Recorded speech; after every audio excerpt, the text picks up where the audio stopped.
AC tournament. Okay. Our competitors are Robert Fulford and Ben Rothman. They've made it out of block, and they've won their semi-final matches. Gentlemen, who won the toss?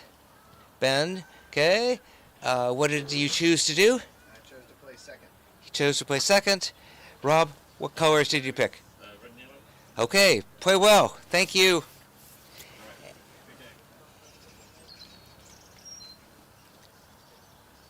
By the way, if you want to during play come over here and talk, you can. There's no obligation. Okay? Thank you. Okay.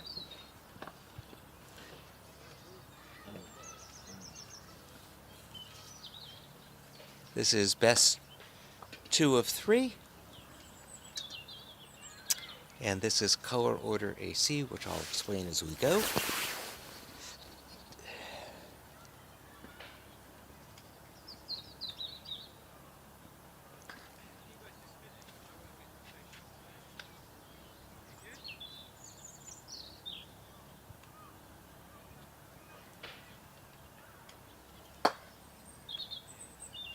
Rob chooses a fairly traditional opening ball. Now, he could have played red or yellow there.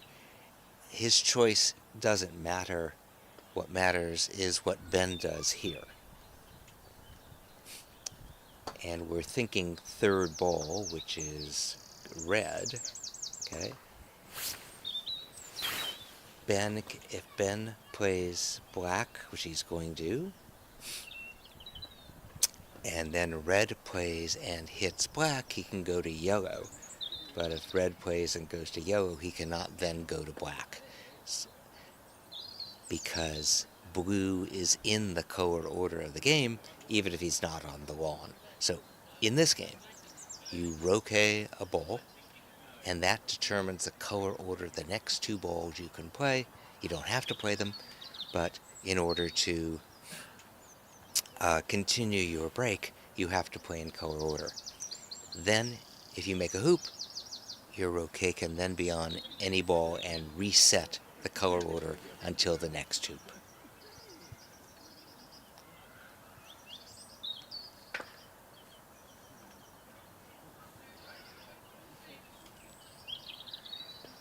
So Ben has played a Duffer's Tice with black.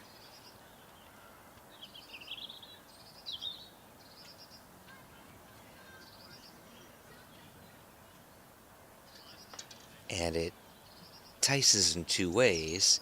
The distance of that ball is the normal Duffer's Tice, but in this case, Ben has set it up so that if Rob wants to shoot at it and hits it, he can then go and play yellow. Had Ben put blue there, red could have hit blue, but he could not have then gone and played yellow.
And he misses.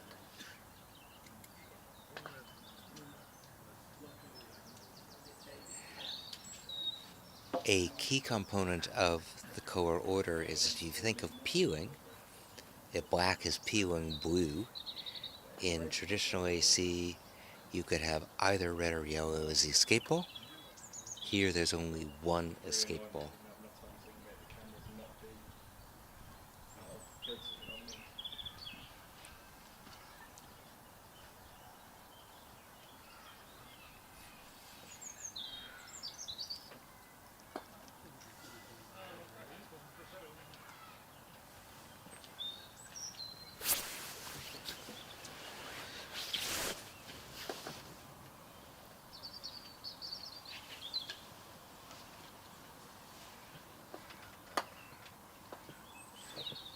Okay, so Ben has hit red, which means to continue his turn, he has to go to black. Whereas in a traditional game, he might have gone to yellow, but here he can't.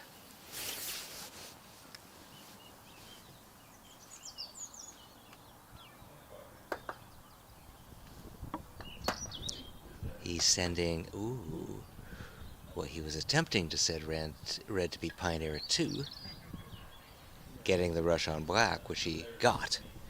But, as you saw, a slight misaiming of the balls caused it to run into hoop 5. I've got Pete Trimmer here.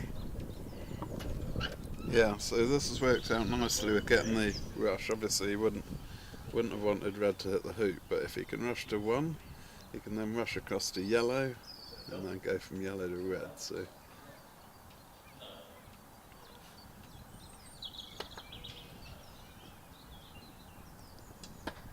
Building breaks in color order. Almost hit hoop 5 again. Is more challenging, which is part of the interest of the game. That, when the conditions are easy, or what you Europeans call trivial, this adds a new challenge as opposed to adding extra lift hoops like super advanced, or working harder even to make the courts faster or harder to play.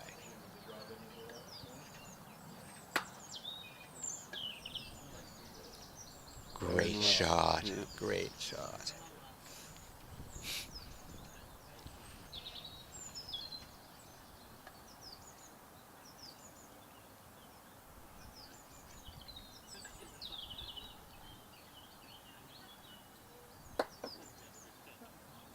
Okay.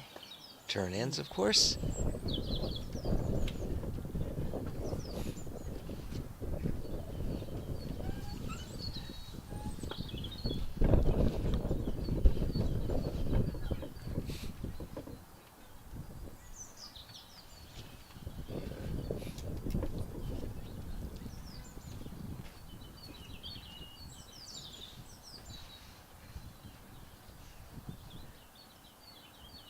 So Rob is going to play red as striker. He can hit any ball or shoot at any ball. If he were to shoot at blue and hit, he could make that hoop and use black for 2. That would be the color order. And he wouldn't have to worry about yellow till after 2. Okay? And so it looks like he's going to shoot at blue. And he's asked Harry Fisher to come out and see if he hits blue.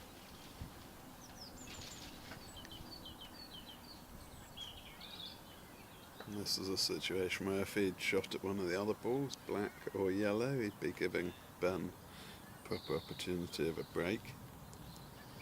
Because if he shot at yellow, then And blue could run. he missed. I think he hit. Oh, did he? Oh, great. Jeez. Yes, he hit. Wow. Yes, I would think so, but hey, it worked. So he's ball in hand.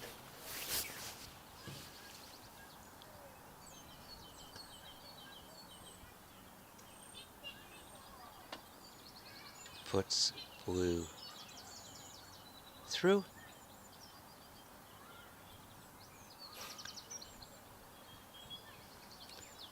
It's like a 3-ball break briefly, because after blue he'll be red game black.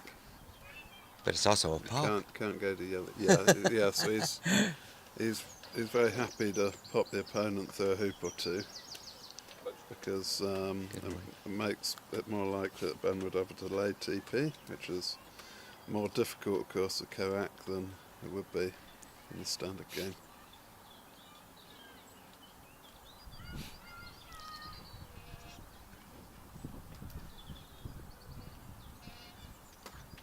So if he gets a rush out of 2 down to somewhere near yellow or corner 4, then he's got all the balls. Right. So he'll then already be able to start thinking about pops or leaves.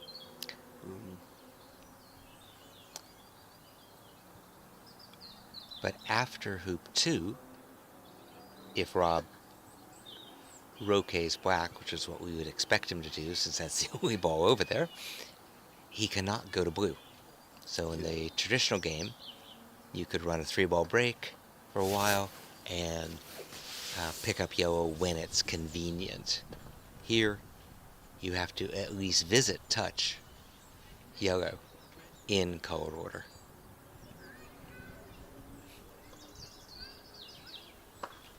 Harry, you want to come over here? Harry? You want to come over here? Oh, yeah, sure. I need all the help I can get. Yeah.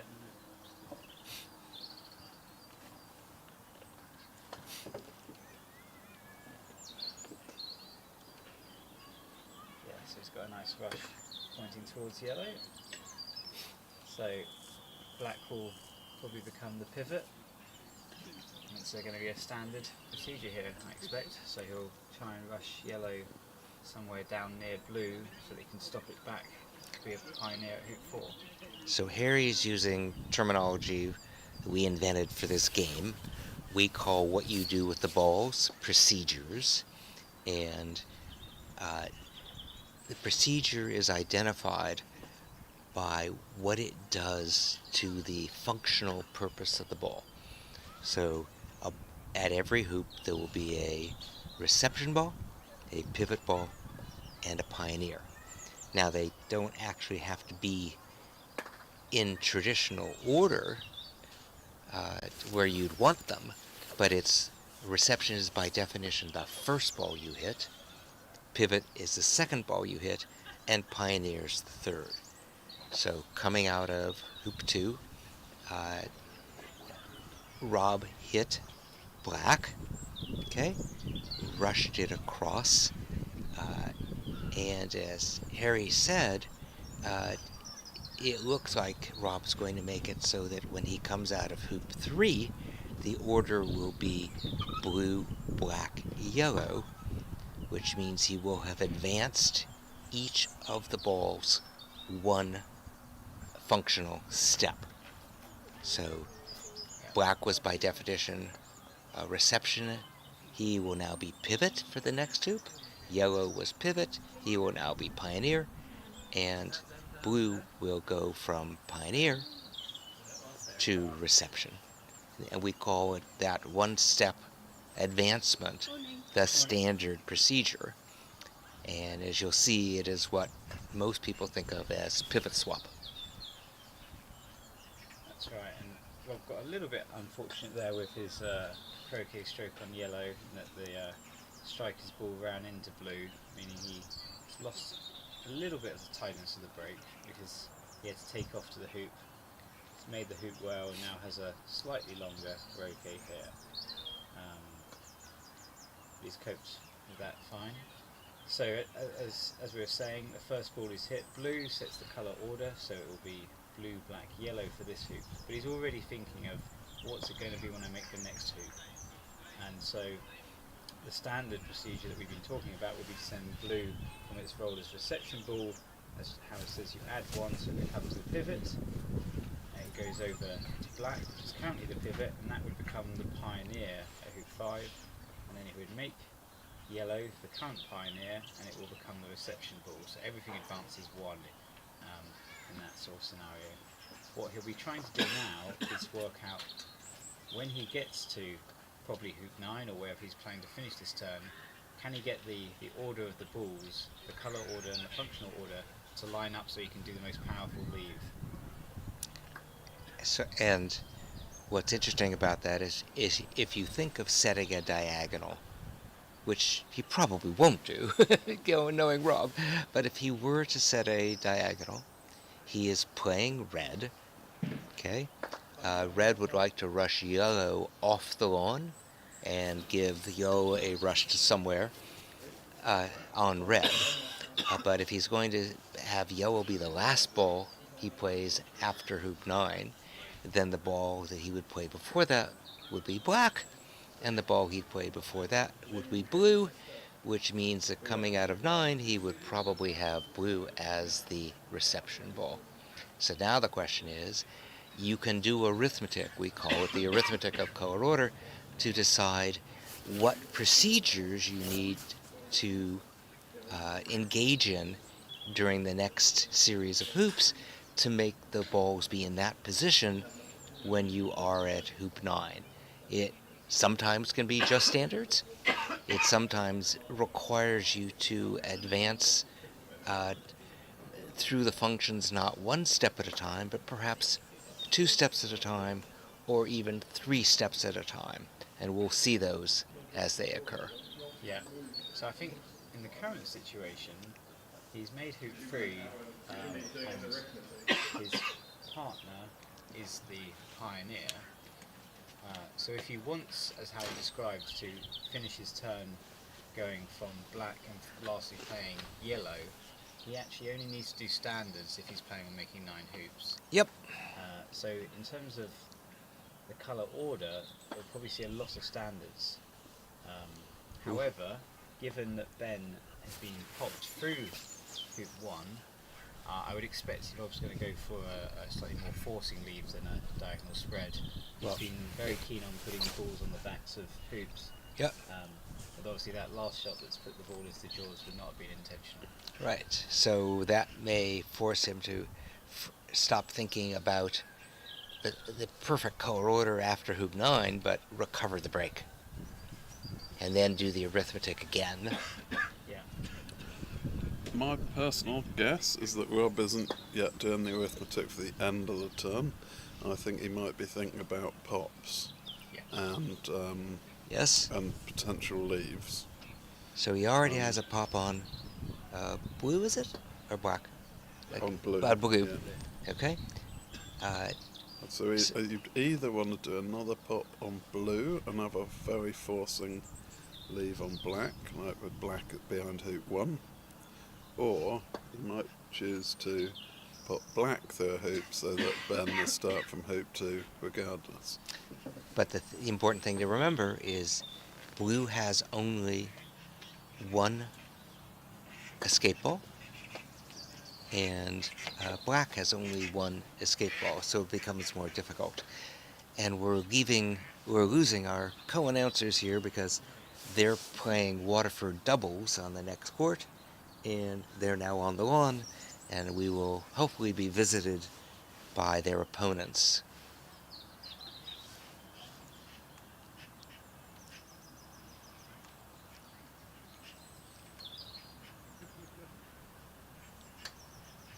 So Rob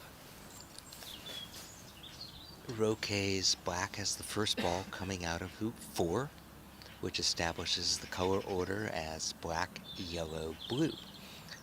But I don't think he's going to bother going to blue. But what will be interesting here is that if he were to make this hoop and then roquet yellow, he couldn't go to black. He would have to go to blue. So what he's going to do is actually swap here. He's going to come out of hoop 5, hit black first, okay? Which will then make yellow the pivot ball, and blue, magically, the pioneer, right at the hoop he wants it at.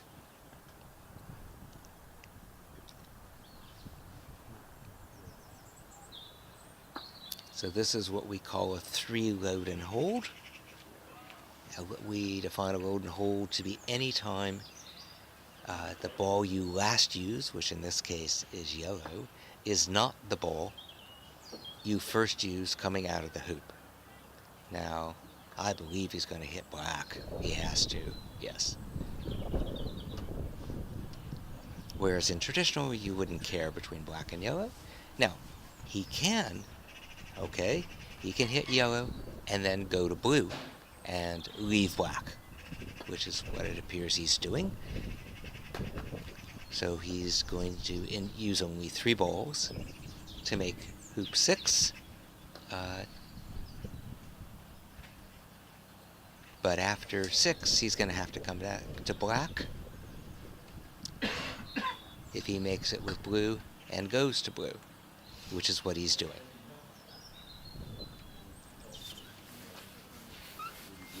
Presuming he can see blue, we're in good shape here.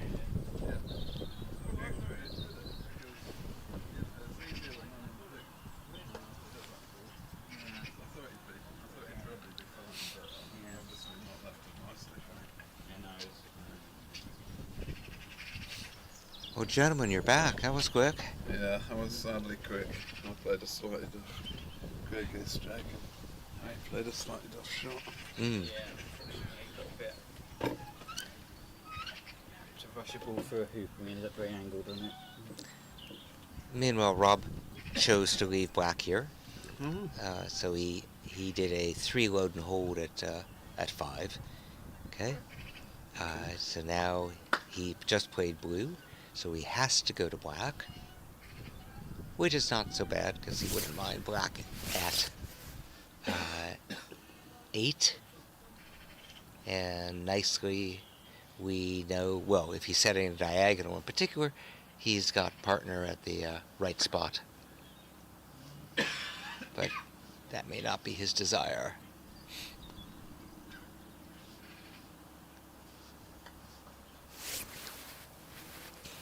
So blue was reception. It was the first ball. Therefore, black is pivot. And he's going to rush black from pivot to pioneer at hoop 8.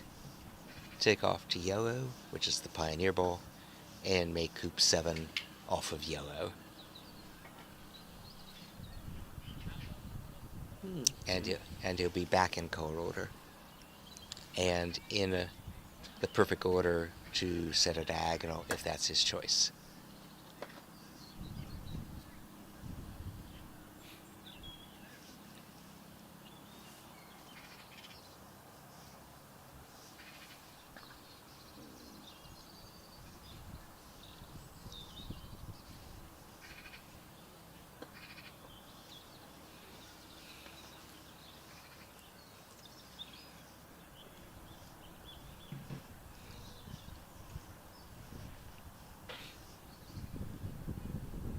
It's getting a little late to do more pops. He could try the pop on black, right? After 8? Yeah, he could do, yeah. But he's then got very little time to organise The a leave. good leave. Yep. Which often forces you to come back to black after Yeah. 9. And COAC effectively means you've got less time to resort the balls because you. Oh, oh, goodbye. Sorry. Come back.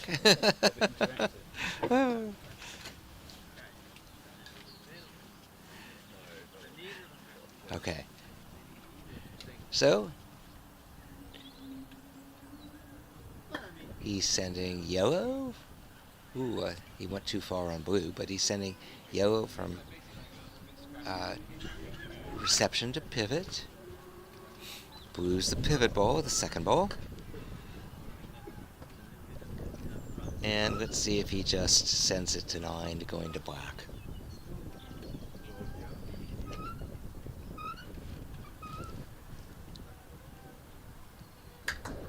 So it's a nice 2/3 roll. Wonderfully precise as always.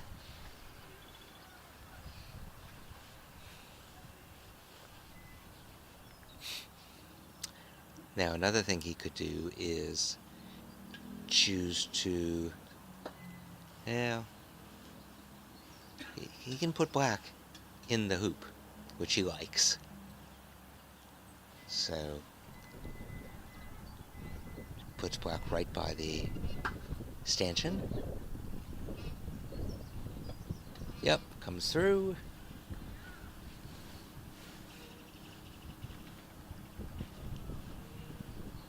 So his color order will be black, yellow, blue. So he can cut blue back in front of the hoop. Okay. And he now is going to move blue a little bit over. Black, sorry.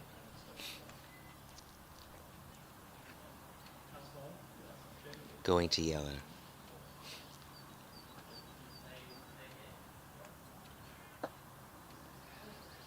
Okay.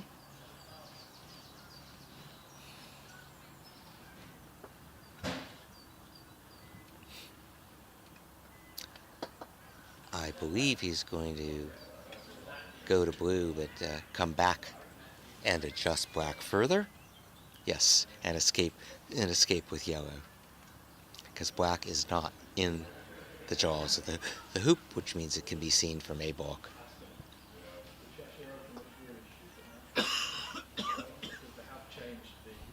So notice he's been able to do this in color order, because the ball he's effectively positioning peeling is black, and he has yellow right nearby as the escape ball, and he wants to have yellow be the last ball he hits to go off the lawn and set a rush.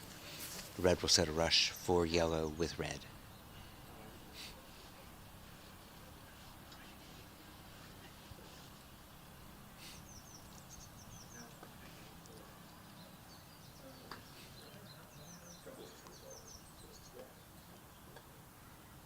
Okay.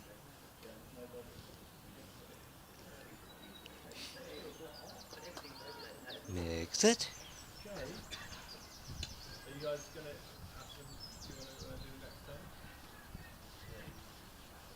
So we know where black's going. We know where yellow's going. It'd be interesting to see where he decides to as the final resting spot of blue. And I think he's going to send it up toward hoop 2, going to black.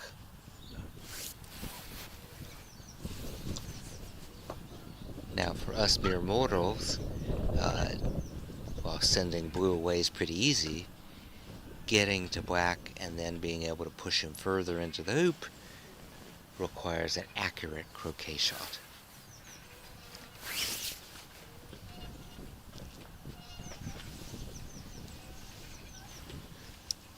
Welcome. Hi.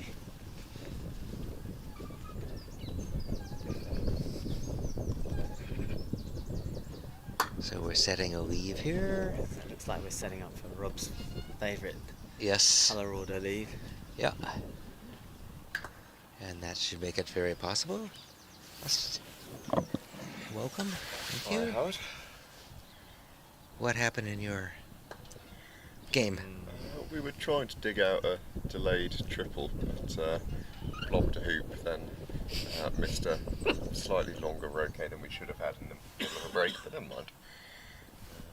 Okay. He's going to rush yellow off.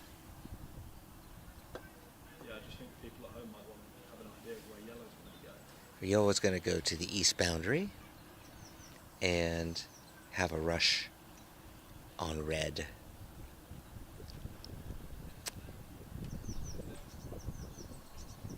Just be careful here. He wants to move black a teeny bit because black can be seen from the edge of A block It's one of those on the shots, west. It's one of those shots that should, in principle, be very easy, but is remarkably difficult. Well, but especially if you use the croquet training device, you know where to aim it. That's a good point. All right, yellow goes off. And I believe black is not visible from anywhere on A block, which was the objective. Where do you aim the rush, Jamie? About there. Well, is yellow going to have a rush to blue or to black? Blue, no? It, Black. He's going to be I playing. like it to be rushing to black. I think it has to be rushing to black. Yeah, you can't right. You can't leave. So it's rushing to one He and wants to rush black. to one. Yes, that's the one. So if he picks up black, you can go make the hoop. And Rob is one of the few players in the world that will consistently rush to hoop one and have control Right. of a break almost straight away. Yeah. You know, there's lots of players out there that would rush and make the hoop, but then have to play a series of big croquet strokes or good shots to then get a break. But Rob is so precise with that first rush to one. It's quite common for him to get a rush out of hoop one and get a break much quicker than other players would.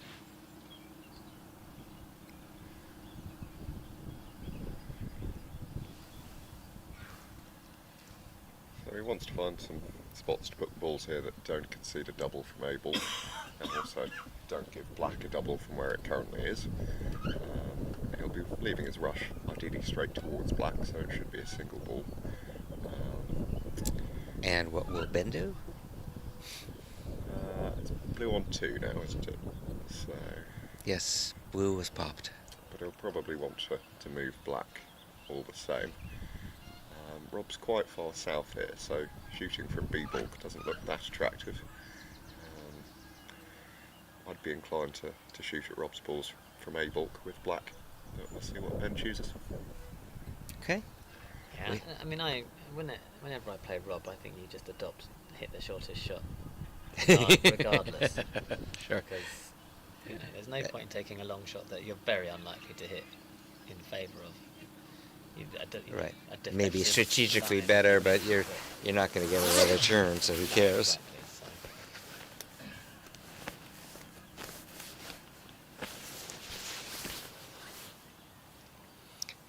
So we have brisk weather here. For those who deal in Fahrenheit, it's in the 40s. Coming from Scorching. Florida, this is cold. Scorching. Yes, Jamie's saying how hot it is here.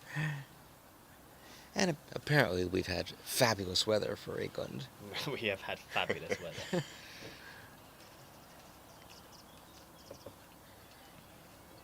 What's the temperature in Florida at the moment? Oh, let's see. I think it's in the 70s, my friend. Yeah, but the sun's not even up yet. So. Yeah, that's right. Yeah. Come on. Can't be this difficult. 75 Very nice. at 5:15 in the morning. All right, so he's left a rush toward blue. He's just adjusting it, so I think it will come back towards hoop 1. You do? Yeah, he's still got one shot to play with red here. So, just figuring out where he wants to put it. Now that he's rolled them a little bit further north, it's probably not far off max distance, so shooting from B bulk is back on the cards. Yeah, it seems a bit more reasonable, doesn't it? And our opponents have put a clip on. They're walking back, despite the fact just 2 seconds ago they were a foot in front of. Right, okay. Well, Okay. We'll sub out again A then. changing of the guards. Thank you.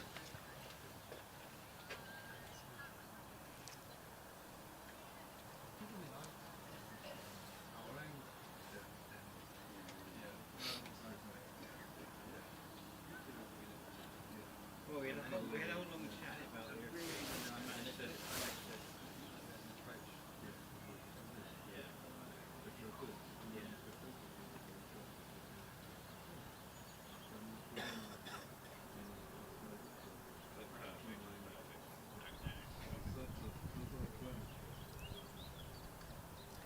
So Rob is worried about not giving a double from A. Uh-huh. Okay. That to me has a flavor of a double from B.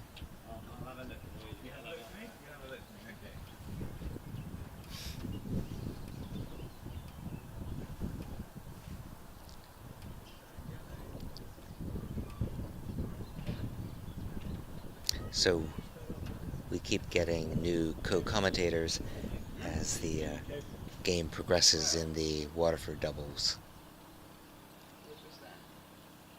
Alright, so Rob ends his turn on with his clip on 9 and 1. So red's on 9, 10, red's on 10, sorry, they having made hoop 9, and yellow's on 1. So Ben, I believe, will pick up black. And go shoot from B.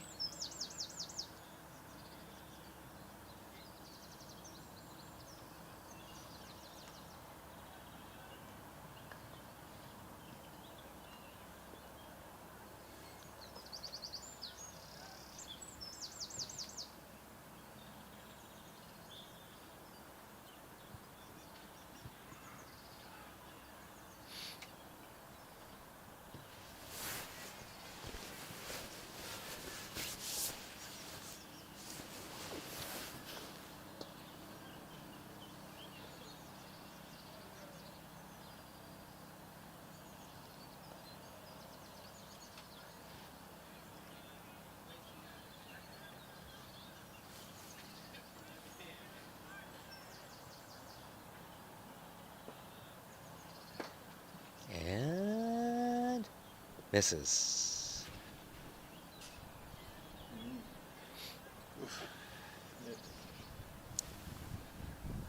What happened over there, guys? Well, so this is one of those things with COAC, is it makes you think more, and it throws you out of your rhythm. So we literally had an approach from about 18 inches from the hoop to play, so we knew we could approach the hoop easily. So we had a long debate about what leave to have. We're going to have an interesting leave, a bit like what Rob's just had here with the ball behind hoop 1, I think. We're working out our colour order and how he worked out we can play tax at the moment, so, and play standard procedures for several hoops. And then I played the approach shot for 6 inches in front and fractional angle. I said to Harry, I'm glad that after all that debate I managed to still approach the hoop. That made Harry laugh, and then he just blobbed the hoop trying to run it gently. But it throws you out of your rhythm when you have to do the extra thinking. And we do get this in the standard game as well. There are plenty of situations where, you know, something slightly unusual has happened, you do some extra thinking, and then you play a slightly fluffed shot. So there's more of that in COAC, and I think that even once we got properly used to the rules, there would still be more of that in COAC, because it's a hard mental thing to do. It is actually hard to know when to stop and do the arithmetic. You could say, well, do it just before the hoop, but as the hoop's one of the most likely shots to end the turn, I think there might be a situation where you want to do it after you've hit your reception ball. That makes it a bit harder. So for me, it's usually, I think we stopped at the right place, because when we're about to approach a hoop, and it's an easy approach, I'm happy playing the croquet stroke followed by the run and the hoop. So that's a very natural place for me to stop and think about things, and often then want to know where I'm going to get the rush after the hoop. So. Alright, so let's see what he's done. Okay, he's playing yellow, he had red, so he had to go to black, and now he's going to go to blue. So he'll rush black across the lawn.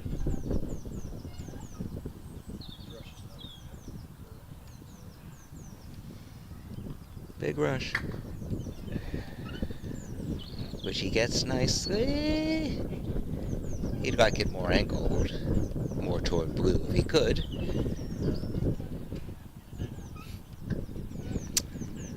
So he will now try to make one with blue, after which he'd be forced to go to red. And Pete, do you think he'll roll black further south here? Given the colour order, if he makes one, will be blue, red, black, so it's quite a big roll out from red. Yeah, that's a good So question. Normally he can afford really just to take off here, but I think there might be more of a need to get black south than would usually be the case. Yeah, it puts a bit more emphasis on having that ball out, knowing that you're going to have to go to corner 4 first. So which Yeah. is what he did. He wanted to It does reduce stress the this distance, rush just a little bit. of the, Yeah, for people that watch a lot of croquet, that's about the worst croquet stroke you'll see Robert ever play, I think. Yeah. I mean, he's really left yellow well short where he was aiming for.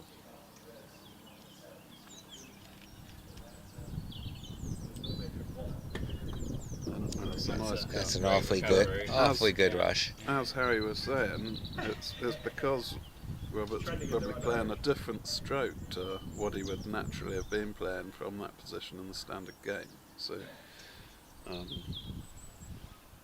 it makes you have to make different choices in this game, which we're still getting used to. Thin takeoff, thick takeoff. ideally thick takeoff. I do too. And gets positioned nicely. Okay.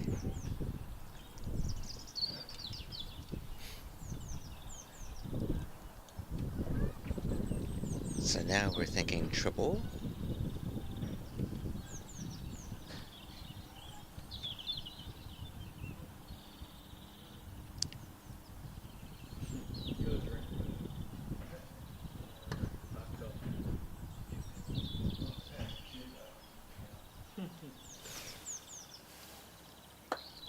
Shot? So now we really see the power of having moved black, because Yes. without having a rush into corner 4, Rob will take off from blue, I'm expecting, over to red, and play the Hogan roll. So then red out to 3, so there's Pioneer, and that's exactly where he wants it, of course, going to black. Oh, he looks like he's going to Oh, yes. blue up there. Yeah, he wants to get to a standard triple. Yeah. So red needs Yeah. black. Be two big croquet strokes in a row, and I think that's something we've all noticed playing this colour order association croquet, is that you can't leave balls behind as easily. Right. So you are almost forced to take on these bigger rolls when Yeah. you might Ooh. more ordinarily just play a takeoff. Right. I think he could have just played a takeoff there, because after making 2 off black, the next ball on from black will be blue, because he's playing the yellow, so he could have just had a rush out of 2 over to the west boundary and sent that across to wherever he liked, getting a rush on blue. So he had the room. So I think he could have just taken off there to red rather than played this big split shot that he's just As they attempted. say, you make this okay and all is forgiven. And, Yeah. well, Yeah, but this was why I didn't. I saw the rush could be cut to the corner, but it figured even if he got a cannon, he wasn't going to get things organized, and if he left partner in the corner, he'd still have to come here after 1 to get the triple going. yep. And, he's pretty good at scrambling, apparently. Don't normally see that. Rob on a scramble. Yeah, exactly. Nice to watch. So this is the classic Hogan roll, sending a ball from corner 4 up to hoop 3, going to the Pioneer for 2. Yeah, it's classic, but black is much closer than Yeah, usual. Black's closer than usual. So it's It's named easier. named after the first croquet world champion, Joe Hogan. And Robert told me once about playing Joe. He'd never seen Joe play a Hogan roll, so he was intrigued. He took the shot that would mean, in the first game he took the shot that meant that Joe would have to play the Hogan roll. And it came out basically inch perfect with a yard Rush. long rush to hoop 2, and Rob was impressed with that. In the next game he did exactly the same thing, and Joe did exactly the same thing, and Rob decided No more. it's a well-named play. Right. Pete. Goodbye, gentlemen. Good luck. Hope I'm not back here for a while. Yes. I'll be sad, but you should stay away. Okay. 7-8 yard rush. She gets perfectly.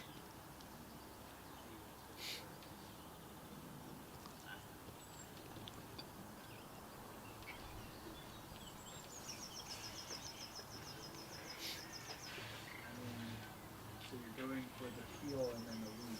So I've seen Rob have quite a few long roquets to make, Yes. piecing this break together, but It is really coming together now. The trouble is if It's going to be the challenge of getting red to peel position. So he's going to send black over to 3, sorry, because red needs red to be peeled and you go to black.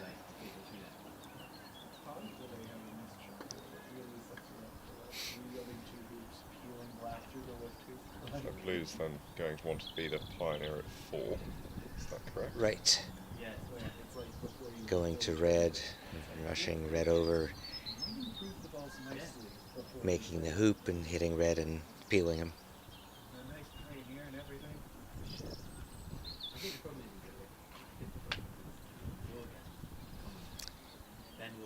So black's the reception ball, the first ball he hits.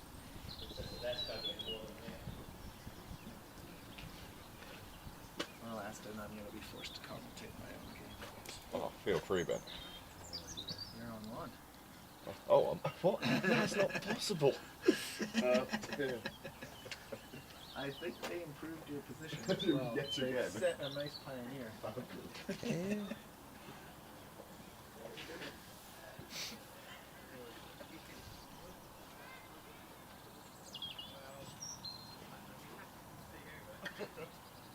He's already had black, but Right. should be in good shape here. Well, it's not trivial, right? Compared to his last couple hoops, this should be pretty easy. Red is his best pioneer so far, and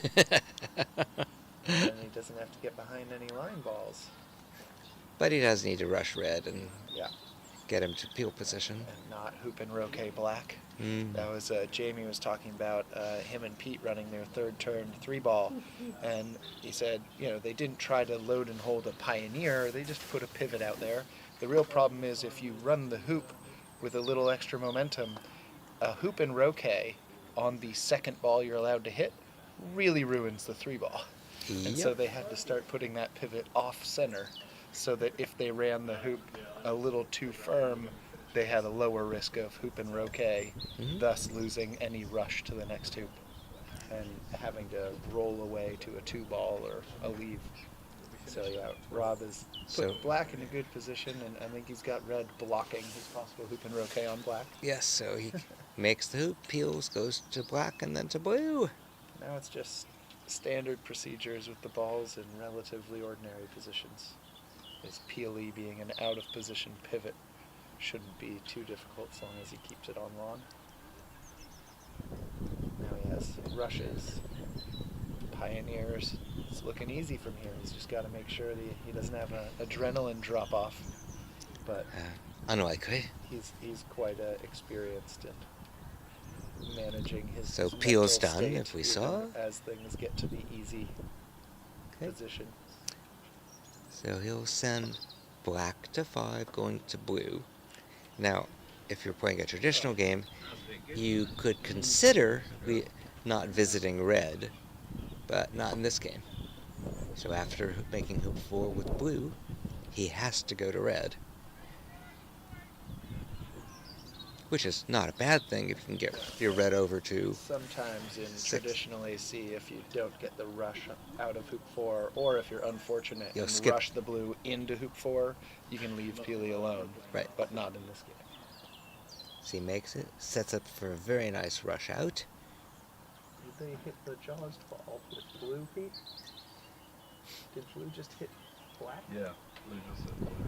That's an insane choice. Couldn't black run to red? No. So, it was just he's in a standard procedure. Blue goes from reception to pivot. Red is the pivot ball. It'll go from pivot to pioneer at 6, which is where he wants it to be in order to do the back peel after 6.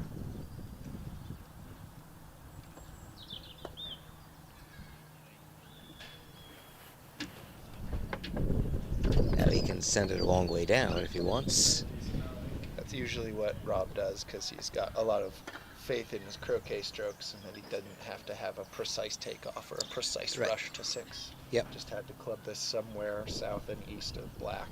Yep. And he's going to be happy with putting red to Yep. position from So- 15 or 20 yards. So red was pivot. He'll now be pioneer at 6.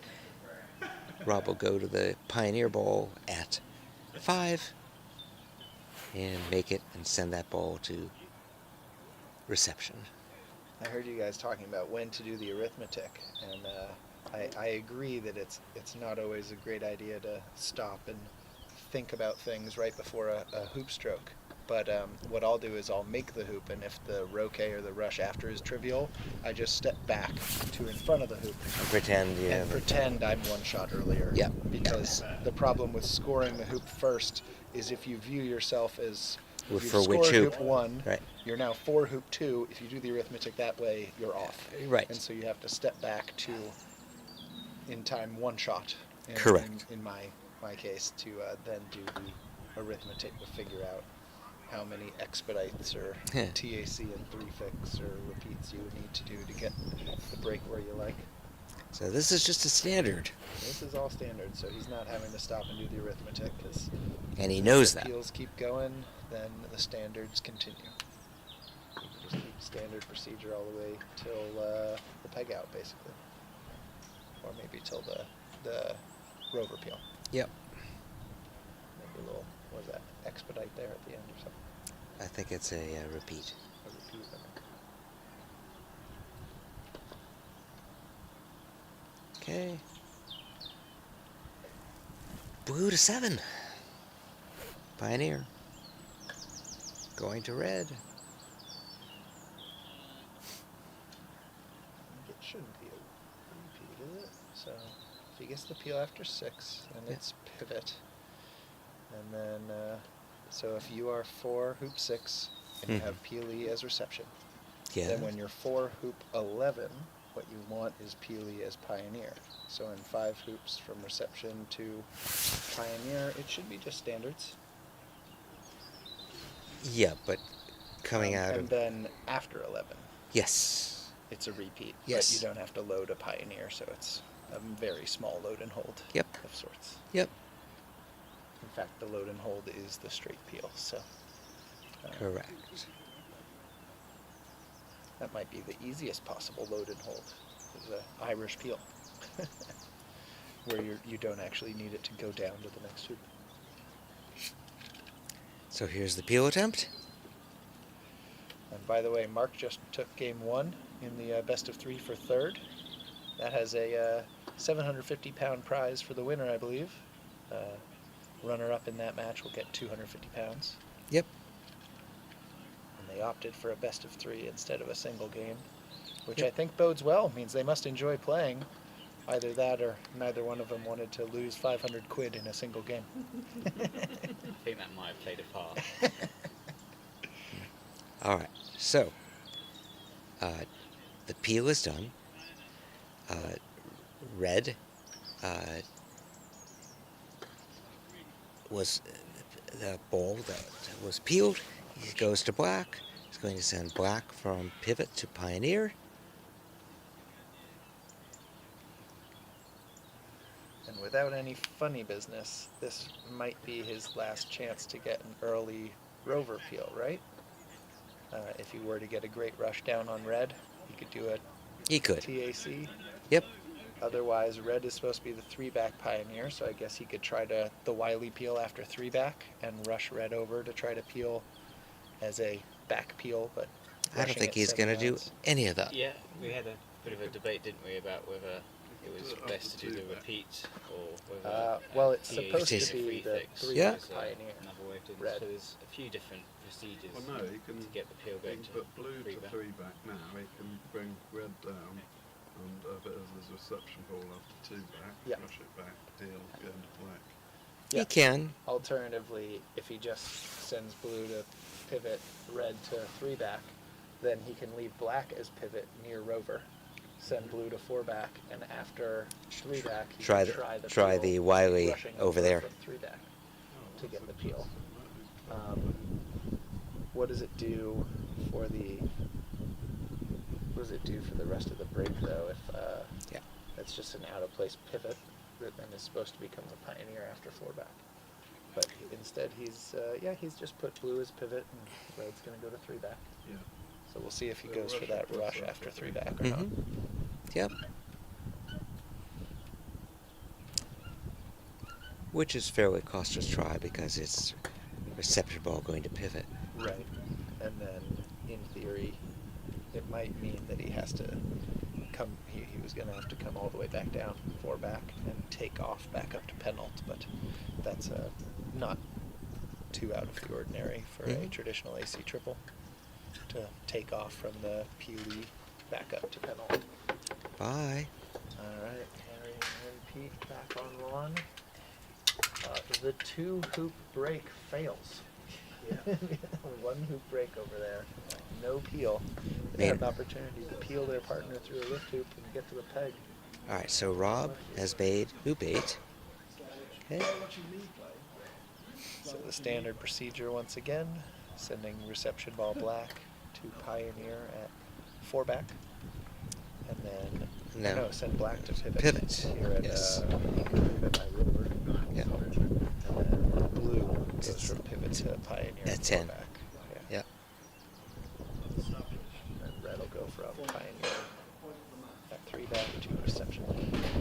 Now we So that might be set a that little- up so we can try the peel. Yeah, I would say that's a little in the way. All right, so blue to 4 back for sure, going to red. Makes 9 with red, so red will be the reception ball. I guess his thought process is he's not going to be rushing red to 3 yards in front. He's going to go for a nice tight peel position, and then he wants the rush north after the peel attempt. Mhm. Or if he doesn't get the rush, he likes black a bit farther north. I think the way to keep black out of the way is to imagine the rush line of red and basically put black level with rover. Okay. Or even a little southeast, so that it's not in the way of the rush on red from 3 back to rover. Mhm. Where it is now, in theory, red could knock into black Good. and hamper his attempt of appeal from 2-3 yards. But it's not terribly costly if it does. No, because he'd be live on black. It's Yeah. not like having Yeah. a ball you're not allowed to roquet there. So he's going to try the peel. We'll see. Gotta get the rush first. Very nice. Peel And going to he wants black. To be able so this is his out of place pivot now, but be able to rush black away and have a nice controlled set of his Pioneer at penult, which he'll probably want level with penult because he's going to have to come to red afterwards. Well, he's going to do 3 ball Yeah. the next. So if this peel goes nicely and Which it red does. is annoying to hit, he might do a little load and hold at Yes, 4 back. a and 3 put load and hold. Black as reception. Yep. So I guess this is an expedite. Mhm. If he does that. Yeah, and then the next hoop he would do a 3 ball Yes. to avoid having to come and move red. Yep. Trying to think. Tricks of the trade. Nope, he's happy to come down to red, so this should be level with or south of penult, so that his takeoff isn't. No, that's not a Doesn't have to terribly go. good shot. I think So- it's fine. Yeah, I mean the real problem is you don't want to put black a yard north of penult because you're Blocking. likely to be taking off to it. Mhm. But because red's through the hoop, who knows? Rob might get a rush up peg high, and this will be very simple. But But here, if he Rob has has roll to down, yeah. go to red because he chose to make 10 with blue, off of blue. So here he might want to do an expedite. Put blue to rover. Yes. Rush red back up and put red as reception at penult. Hmm. And do a little mini load and hold with black. Let's see this. And that way red can become his Whoa. pivot. Oh, Yeah. should be fine. He should be able to see might red. Not get a northern rush, but he should be able to get a at least a western rush. I don't know if there's any true disastrous position for that. Maybe if it was most of the way through and you couldn't rush red anywhere, Mm-hmm. even then hitting red and taking off, he should be fine. After penult. With 2 balls down here. Okay, so it looks like he can scoot past red, still rush a little west, maybe even Mhm. north. Yeah. Yeah, I don't know if there was any true disastrous positions there, just annoying where now he might have to do a roll or he could choose to do a takeoff. He's going to black, right? Yeah. So no expedite. So now he'll make rover off of red, just has to make sure to have something else as a reception ball. Well, Or a he'll nice do, rush. he'll do a repeat now, right? I would think so, or might qualify as an expedite, depending which ball he hits first after rover. Might just hit one ball first and then Correct. rush right. But I think the game plan is to hit black first, then blue, and then red. So if so, black will be the reception ball here, and you'd like him as the reception ball, theoretically at least, after rover. I don't think he's going to be too fussed with getting black down there. No, because He doesn't have to peel red. So right, he can just go to being able to hit something else. Yep. Allows him to get a dolly rush on red. Yep, Even and if blue is good enough. He Yep. could put blue a little deep, and then he can put red level with the hoop. And if he makes the hoop by a foot, he already has the dolly rush on red. He'll just 2-ball it to Yep. the peg. Yep. So it's looking like game one's pretty much in the books, unless the croquet gods lean in my favor here. I wouldn't want to bet on it, Ben. Well, that's why it would require some sort of divine intervention. Or Oh, so he's bringing black down, just being extra yeah, careful. I Gonna think have that a makes deep sense. ball. That makes sense. Blue is a short ball. In case he has an angle and has to have a thrash at the hoop, he wants a deep ball Yeah, there. in case he's got to jump or something. I don't know what scenario he would have to jump. I think it's more if there's some sort of hill and he gets a Well, 45-degree angle. If it were he'd me, love I to could slam it through. I could still jaws red, right, by mistake. Woo. See, yeah. That would be quite odd. Yeah, Little this. load and hold. Yeah, given the peel's done, so it's easy. He's just gonna go blue to red to peg out, and we'll be ready for game 2. Yeah.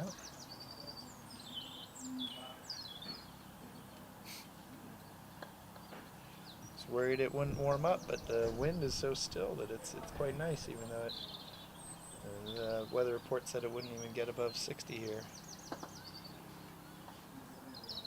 So a pleasant day. We got really lucky with the weather. We were told it could have snowed this early in the season Jeez. if we had gotten unlucky.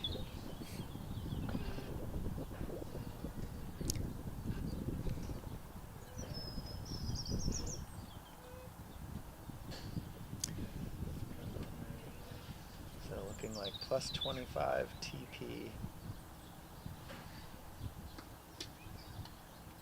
Nice. Game 1 to Mr. Fulford. You going to start immediately, Ben, or you guys want to break? Sure, we'll see if he needs a bathroom break or something.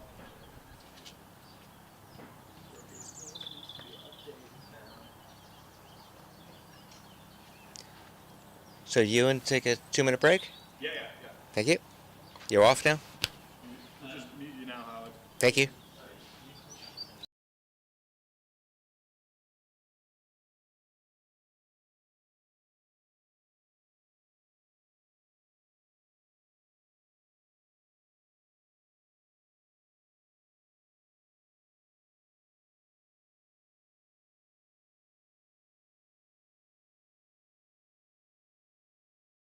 Ready for game 2. Rob chose to go second. Ben, what colors did you pick? I think Ben, you picked blue and black? Nope. Red and yellow. You picked. Okay. Here we go. Game 2. Color order AC. Now remember, the first bowl can be any color. It's the second bowl that plays a more significant role in color order.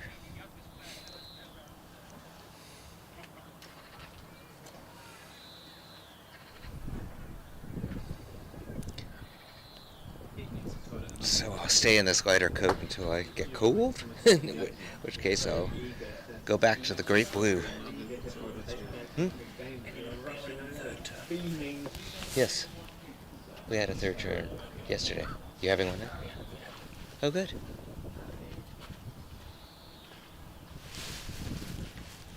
Now Jamie and Co had a third turn triple. They ran 9. You ran 9 with 3, Stephen?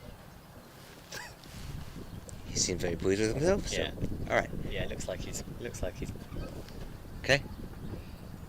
Although with the lead.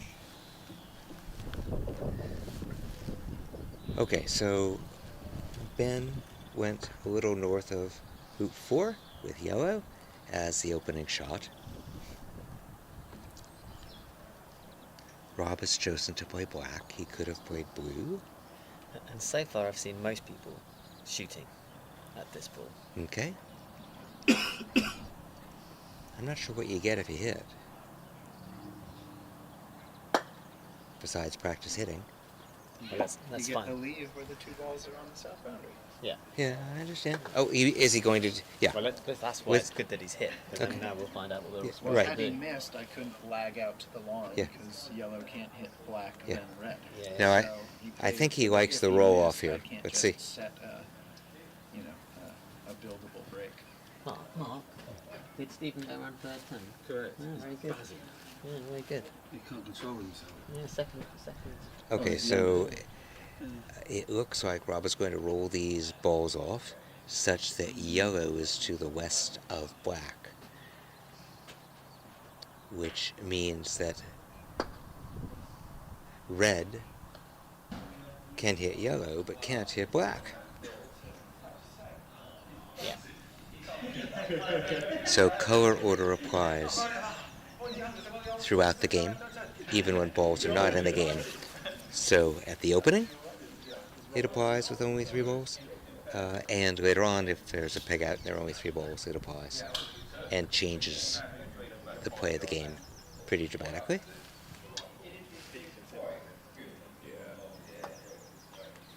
So Ben could try to jump yellow, hit black, and then have the rush on yellow. It's not a likely shot. Red could hit yellow, take it away somewhere, and let blue then play, which I think is what Ben's going to do. The other possibility would be to send red to corner 2, which we've seen as well, and let yellow have the drama of, blue have the drama of hitting yellow.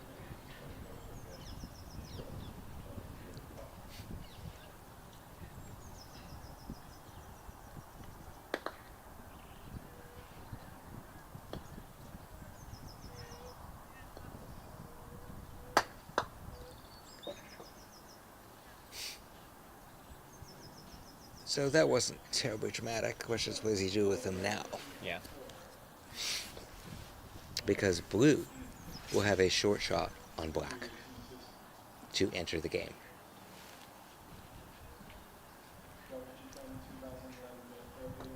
If my coat's in your way, I'll move it. Let me know visually.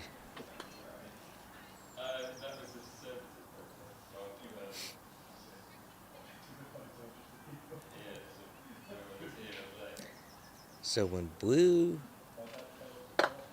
plays, Once blue rotates black, yes, the next ball is yellow. So what Ben could do here is post yellow towards corner 2 yep, and post red into corner 4. yep, Of course, Robert wouldn't be able to hit, so Robert would hit black And he'd be faced with the next ball being in corner 2, or to put some in there corner 2, and the other ball being in Yeah. corner 4. Yep. So no chance for a break. The question is that the best thing, or does it allow an easy leave for For Rob. Yeah. But also putting red in corner 4 does mean on the very small chance that Rob misses 7-yarder, that Yeah. Ben has a quite straightforward, relatively speaking, pickup. Absolutely. Yeah. It's quite an interesting opening, this, isn't So I it? think- It's, what do you do with it? I think red in corner 4 is actually quite strong. Yeah. But you've really got to get yellow somewhere. So, welcome to color order. That you do not get these sort of discussions in the traditional game.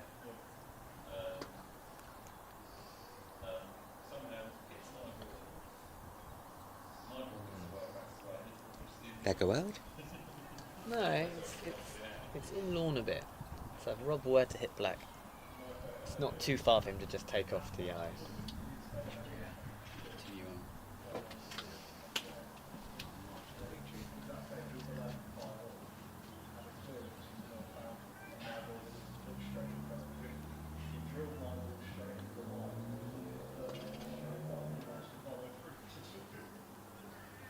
So that's interesting. But there's now, if Rob fancies it, He shoots at red. He can shoot at red. It's only Yes, he can shoot at red. 13-yarder, so From B from A ball or yellow B, from but yeah. But he I mean, can he see it from A right now? Yeah, I think so. But it's hard to turn down a 7-yarder at the beginning of any turn. Having the innings is more important than not having the innings. So, Okay. So, he'll So have by he'll hitting put- black, he sets the leave. Yeah. He'll go to yellow. Yeah.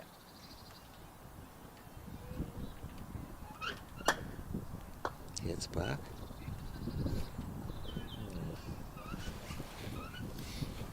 That makes it interesting. But it looks like he's got a 3-ball group, but he can't play a traditional cannon because Why he not? can't roquet. He can't roquet red in No, this but he- shot, but he can go. Oh, he for yellow. can. He can. As long as he gets to yellow, he can. Yeah, exactly. So in he can- fact, what he's achieved is the opportunity to promote. A promo cannon. He got the king. And Ben is shaking his head. The reason why it wasn't in the Yes. corner, Yeah. so that, And that this- would be tough. Yeah. Yeah, Okay, so this is we practiced these promo cannons this morning. Very nice. So if he can hit yellow, he can go make 1 with red. Yeah. So I thought the farther out of the corner, the better angle he had to rush to it. He had to cut, but he wouldn't hit red on the way there. So I wanted to be a foot out of the corner, because then he gets in the corner and can't roll Yeah. up there to yellow. And trying to get that cannon should be partially blocked yeah, by red. absolutely.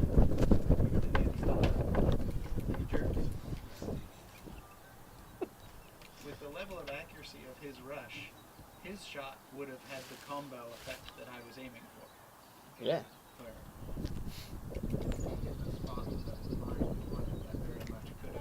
Half-balled the other ball. So he'd like to send a yellow to 2, going to red. Yeah.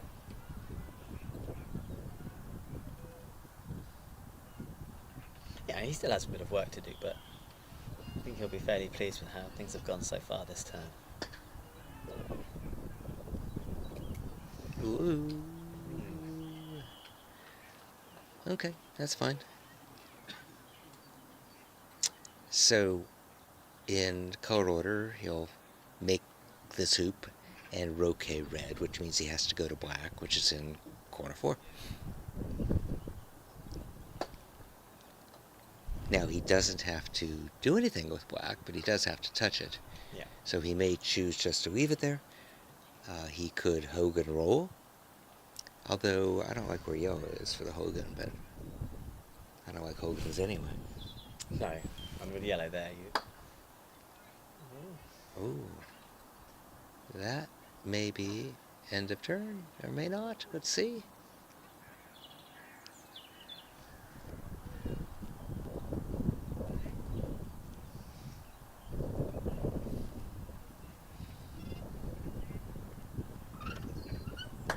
Good hoop. Good hoop. Turns around, hits red. Mm. Croquets it to 3, going to black.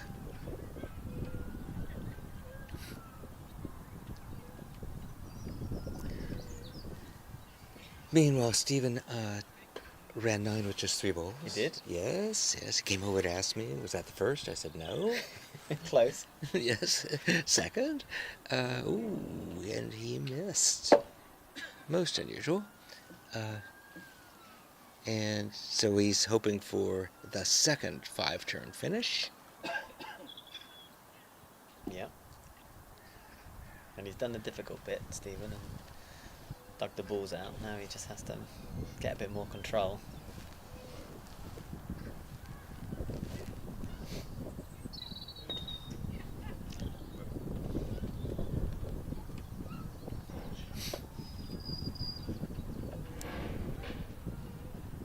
Getting the suns off. Okay.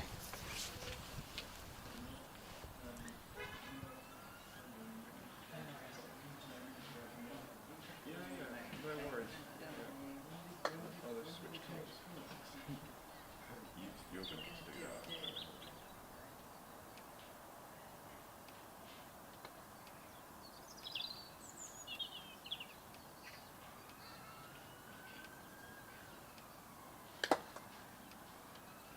Nice shot. Red hits yellow.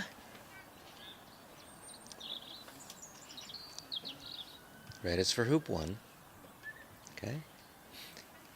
He'll have to come back to blue. And I suspect he'll rush it to black.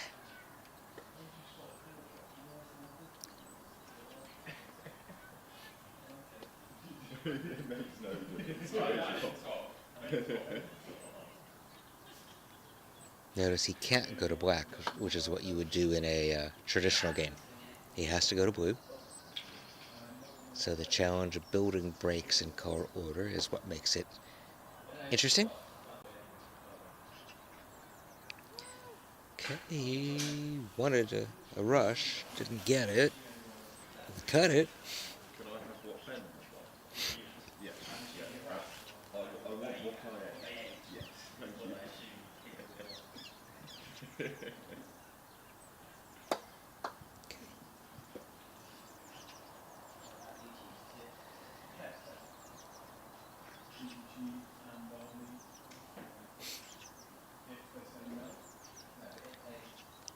Has a choice here. Looks like he's going to try to make the hoop off of blue and go to black after 1, which I think is better than going to black now.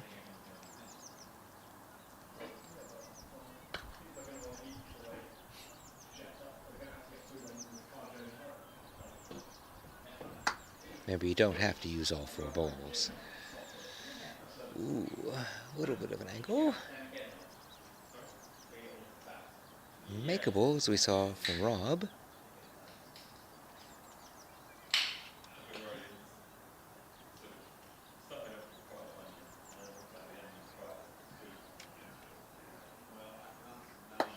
Makes the hoop.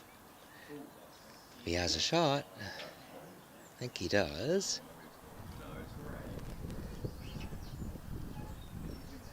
Not sure.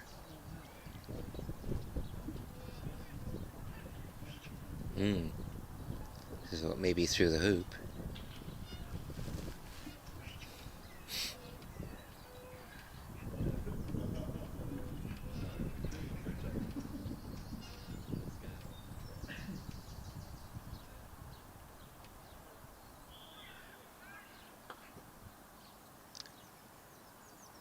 So Stephen has just completed the 4-back triple.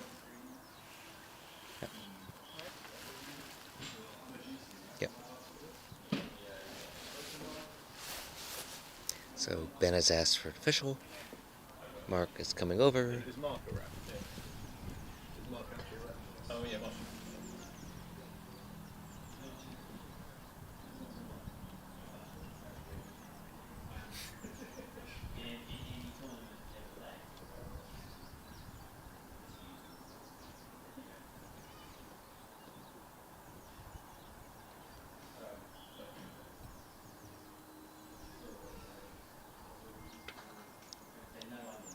So.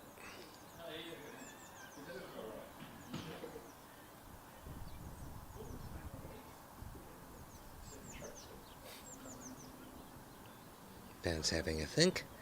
He may try it now from the side, which I think is more likely.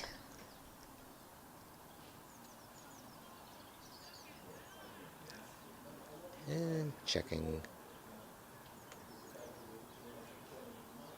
Asking our opponents are looking up the level.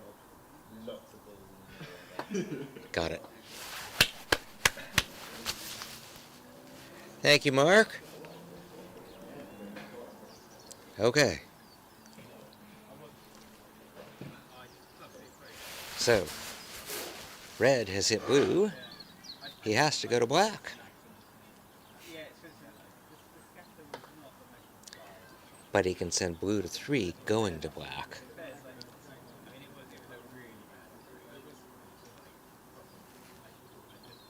Which is what I think he'll do. Every reason to go check the corner or the sideline. After all, Ben is 1 down. This is 2 of 3.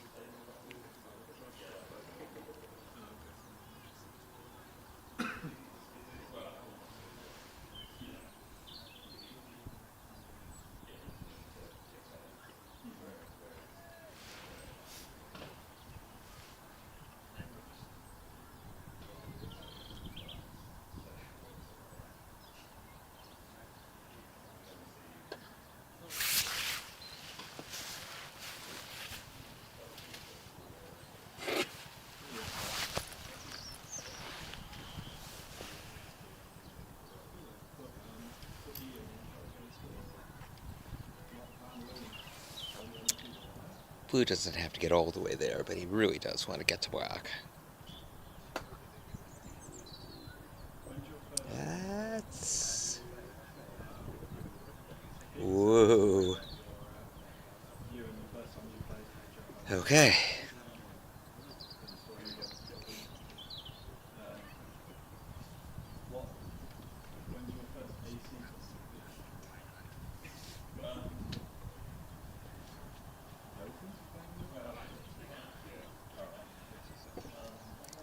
A little bit of drama for Ben. He had to had a hampered play out of 1. Got the ball. He just hit a croquet shot, almost sending a striker out. I don't think he's going to Hogan here. Maybe he will. Yeah, I guess so. Well, yeah, he's setting up for it. He's got the power. Yep. He's Big cannon coming up. he's just in a bit, so hoop 4 might be in this light, be in the side kind of bit.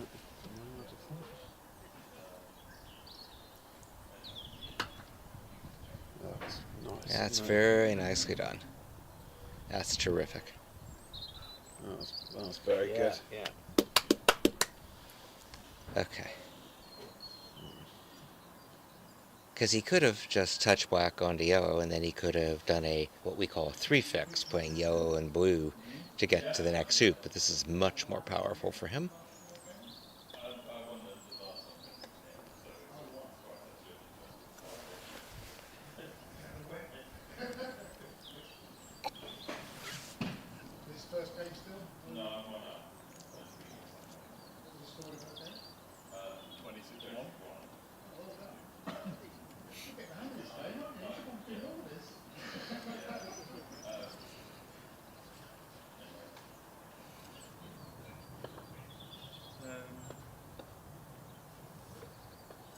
Okay.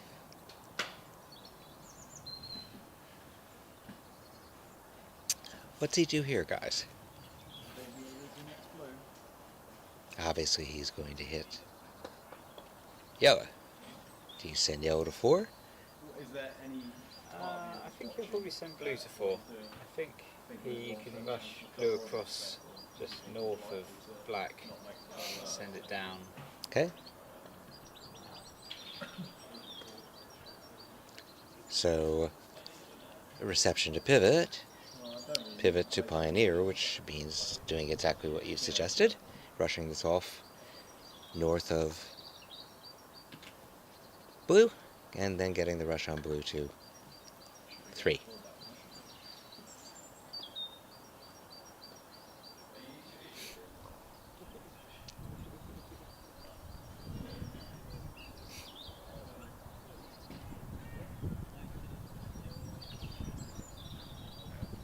Do you play with red and yellow? Do you play with red and yellow when you're already knocked out?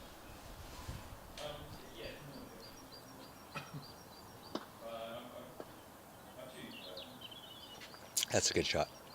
Nice rush on black, good pioneer position for blue. I think it's only Jose Rivas in the world that chooses red and yellow, I think. Or Dave.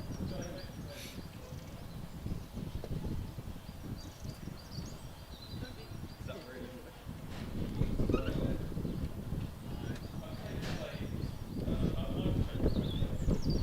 Perfect. Behind the hoop. Someone want to do the arithmetic for me? Yeah. Do you think he's going to have a diagonal spread? I think with Ben he probably will, yeah. Okay, so what's the arithmetic? So you look at what he's currently got, and you choose a reference ball. So if you look at his partner ball, for instance, that's Yep. currently the pivot ball. Yep. And you think about where you would like that in the sequence when he's approaching his final hoop, which is what you would call 9, what most AC players call 3 back.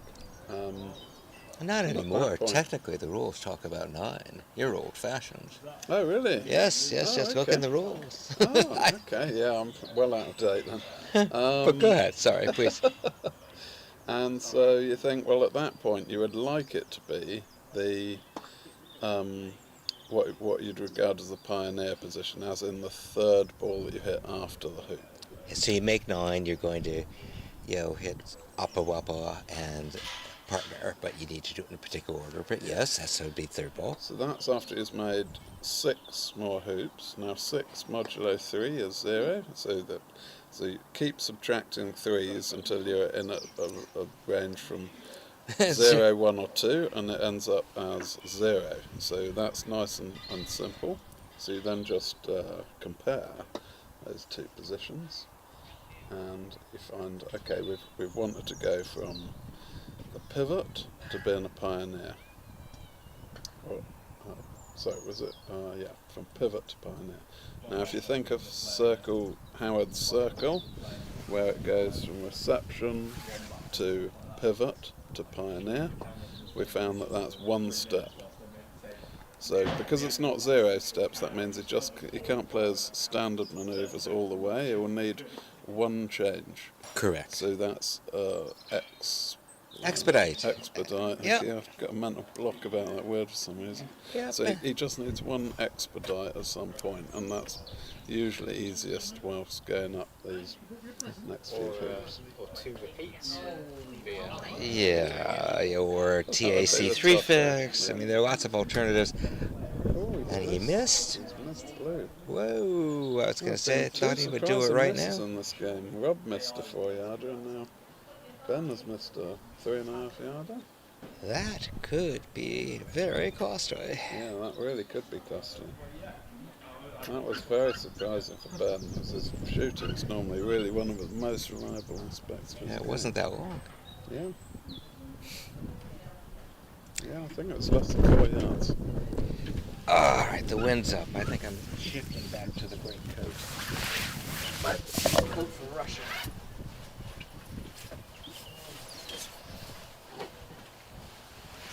Give me a second.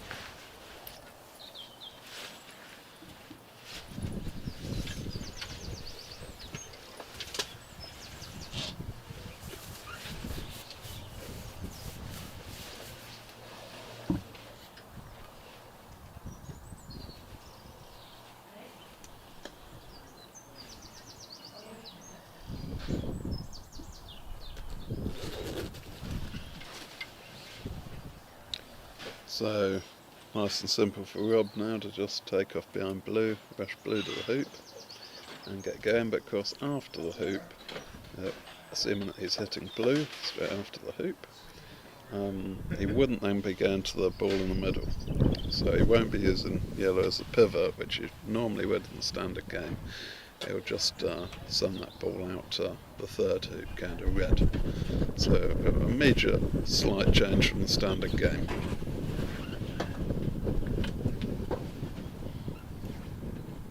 That's a great shot. Thank you, thank you. That's mine.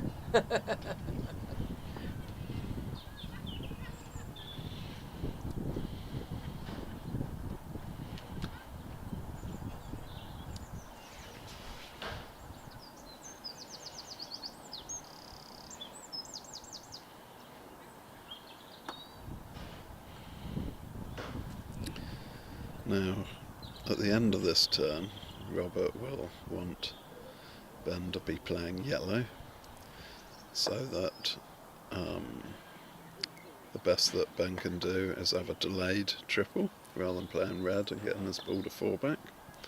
So I'm expecting that Robert will, if he doesn't do any pops, I'm expecting that he'll put yellow on the back just behind hoop 1 with his leave, so that he might give Ben a slightly shorter shot than we're used to seeing. Rather than a 17-yarder, he might give him a 13-yarder, but where the balls are then in a colour order that really doesn't favour Ben, where he'd have to go across to a ball, not far from hoop 2 or corner 2, and then back to corner 4 again.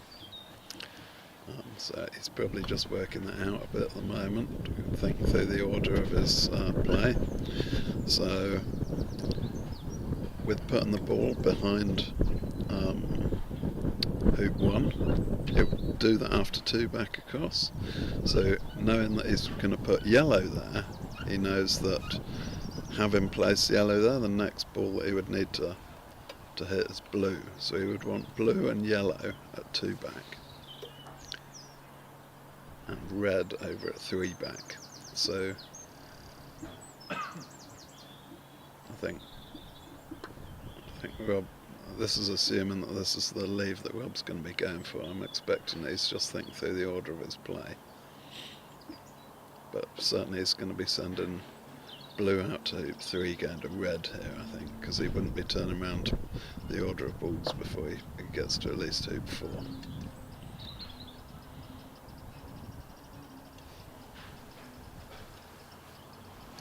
Sends it to 3, right? Yeah. Going to red. He was considering leaves or popping yellow.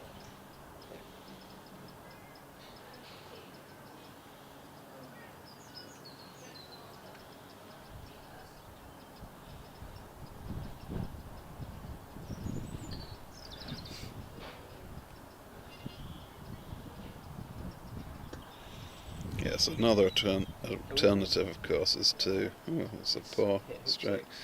I've seen a few poor strokes at the moment. Surprising. Another alternative is simply to pop yellow through a hoop or 2, or preferably 2 hoops, to give Ben a delayed TP, even if Ben gets in with red. So I'm sure Rob will already have been thinking about whether he would like to do that kind of thing. He might have even decided pre-match how much he's going to push for pops.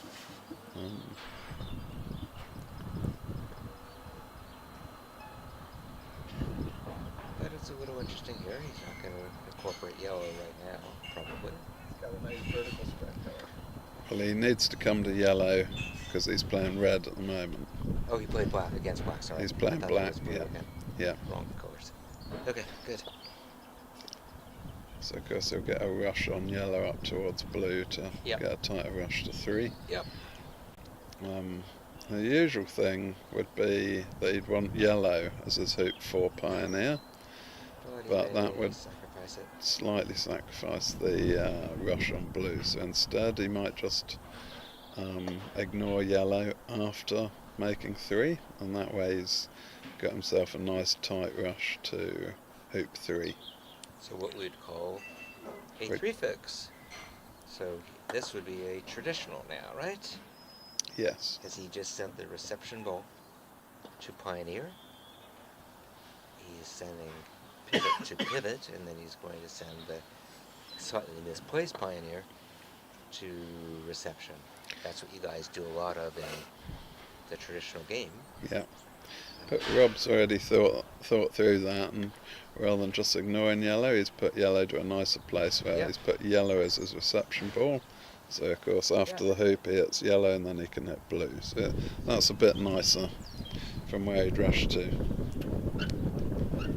So that's a...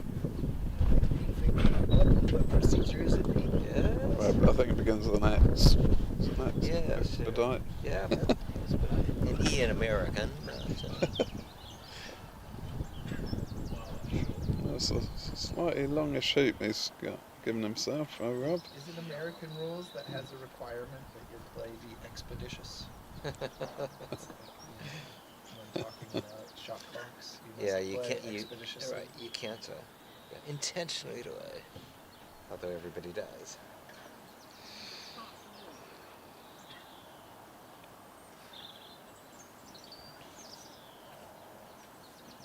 And Robert has just literally done an expeditious play. Yes.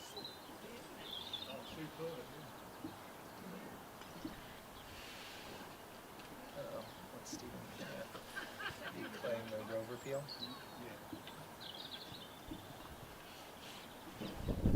Looks like I think that's the result of the peel. Otherwise, there's not much to think about.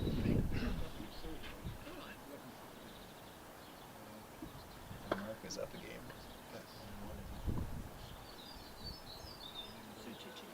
This was So now, Rob, I think the thought before hoop 2 was, how does he need to arrange the balls to get a chance to pop yellow on all the the way to 5. Yeah. So this is going to be it. Blue as the southwest Pioneer at 5. And then red to 6. And Going to yellow. Oh, try to get yellow. Nice. Over peeled in, escape with blue to of course, that'll be traditional AC, which will mean he'll need a 3 fix. After he does that peel chance, unless he does repeat. Will that be coming out on here? I don't know. Right. You might know. Ewan, do we hear Ben? Are you hearing Yeah, Ben? Ben's fine. Yeah. Good. I've never been accused of being too quiet and subtle. So it's nice to see some COAC popping in this. Makes the normal popping, it's considerably more complicated because you end up having to leave a ball behind between hoops sometimes, So rather than we're using saying all 3 balls. He's going to send red to 6, which is 2 functional steps forward. A reception to Pioneer. Going to yellow, which is pivot, and he'll leave it as pivot as he escapes with blue, the Pioneer ball, for 5. Sometimes we see Rob, he does pops and things, and you sometimes wonder, is he doing this as a bit of practice or, just for his own amusement? But in this match, they're playing for serious prize money. Rob will be doing this because he believes it's the best tactic for him, rather than to stretch himself or anything. He really wants to be able to rush peel that after the hoop because he's going to be using blue after 5. There's a side camera angle you can talk about. From here, we don't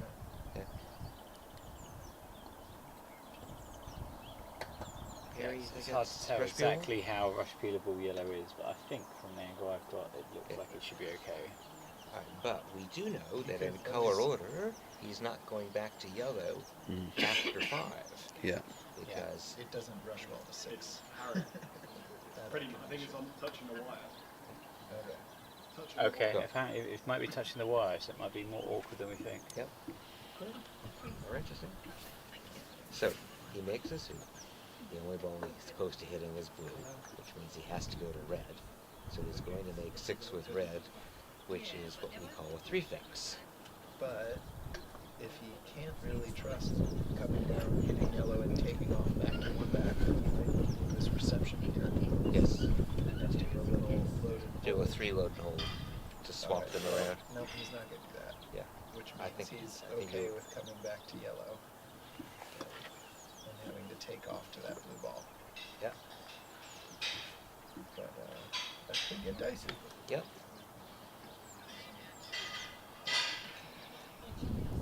As long as he gets to yellow, if he does get the peel, he should be able to get to blue.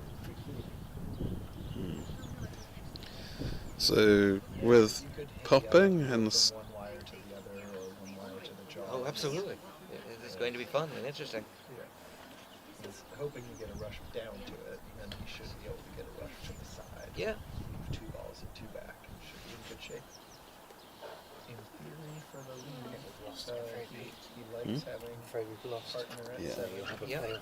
sorry. And then Aye, just throw it in it, and then he'll need to hit red. No, but I never ever any of the doubles actually. Are you guys in? Oh, I see. So you're out. I think that It's over. good for is Jamie on 2 wins, and Aston might be on 2 wins. Might be the 2 wins. knocked out.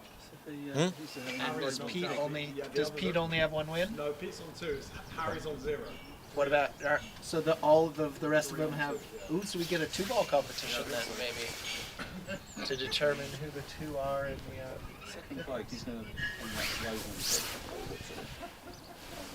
What's Stephen doing? Stephen failed the rover peel. Yeah, so he gives me this So much for a 5-turn finish. contact. Yes. I thought that was leaving a liquid. Well, you said he gets a lift. I had to wait for you to clarify. Yeah, I thought it was contact, but he's laying out for a lift. Meanwhile, It is. After Uh, being told the rules 3 times. red Well, is good to with see black. He's learning. He's not going to make the same mistake twice, I guess. He wants to come down here and hit yellow. If he doesn't play out.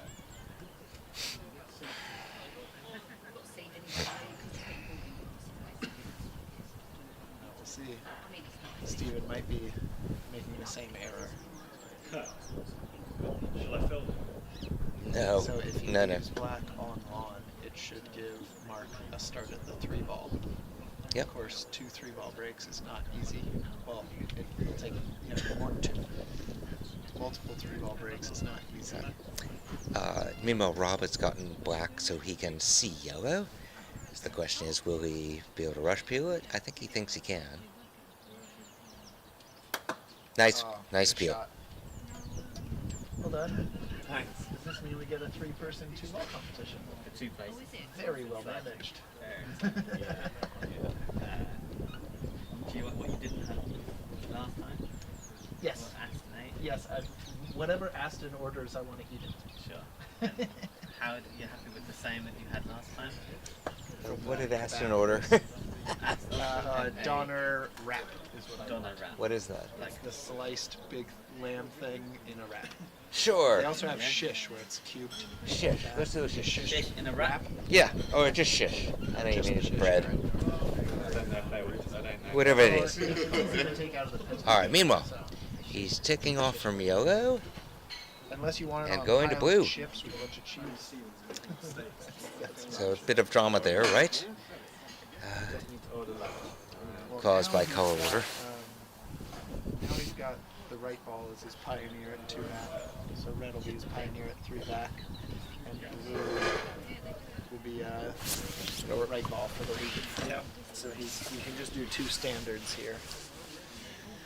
Meanwhile, Stephen rolled black nearly to corner 4 and then ran to corner 2. So he realized he was giving a contact. It's important to see he's learned from yesterday that the failed triple, if you run 4 back at any point, the opponent has a contact lift. Only if they've pegged a ball off would they not be. So it turned out entitled not to to that. matter against Stephen because he took a balk lift, which was Yeah, he against remembered, Rob. and hit a 17-yarder, which where he would have taken contact from had he just remembered the rules. But Oh, and Mark's played a brilliant takeoff. Got a rush where he can rush red down into corner 4 behind black. So he may get the break going anyway. Meanwhile, Rob sailed through the hoop and now is not loving the return roque at blue. Both of us have missed a couple of 4 to 6 yard return roques. So the problem with this game is if you hit the pivot ball first, it changes absolutely everything. So the pivot becomes the reception ball. It's whatever's first. Well, he could 3-fix here and just send red ahead to 9. 9. Going and to then yellow. do a 3-fix. But he won't have blue in very good position for a diagonal. Well, how about a 3 load and hold?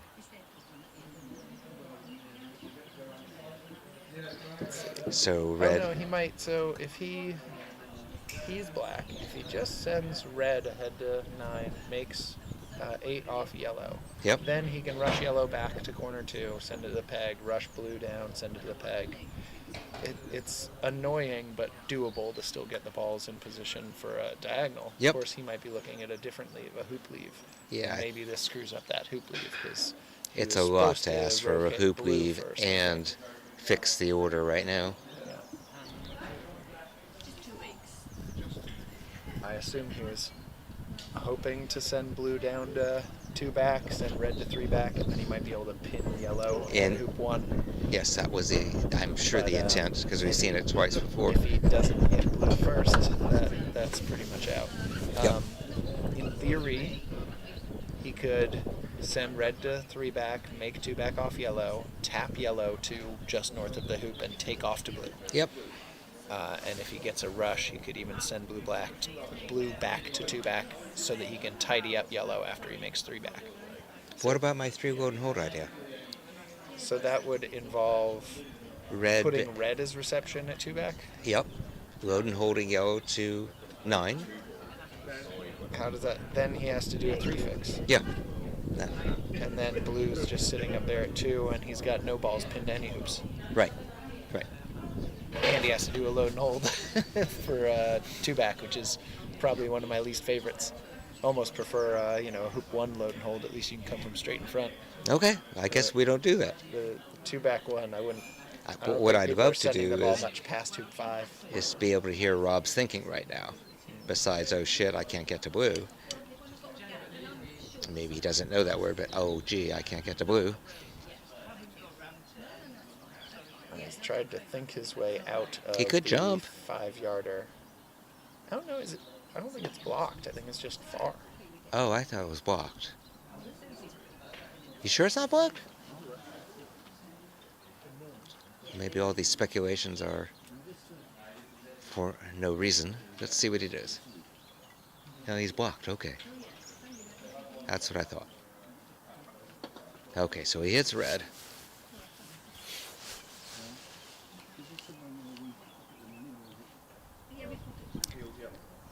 Why would he hit it that far? Yeah, yellow's for 2 now. Ben, what's the logic of hitting red so far? I don't know. I thought he would just send it to 3 back. 3 back going to yellow. Unless he's screwed up the order, or unless he wants to leave it somewhere near corner 2. Or near blue? So that he can make 8 off of yellow, go to blue, and then get to red. No, but he could do that with having red at 9, so I don't know. Let's see what he does.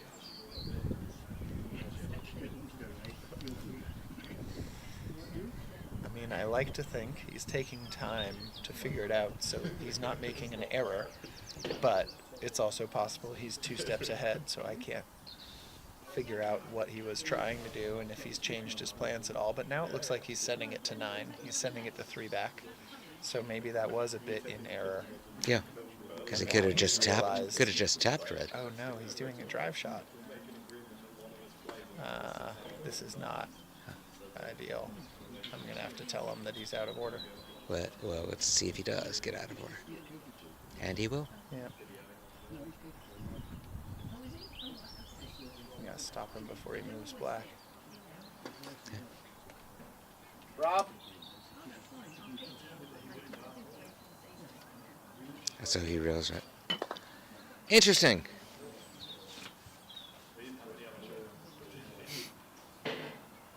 It sounded like he wasn't surprised.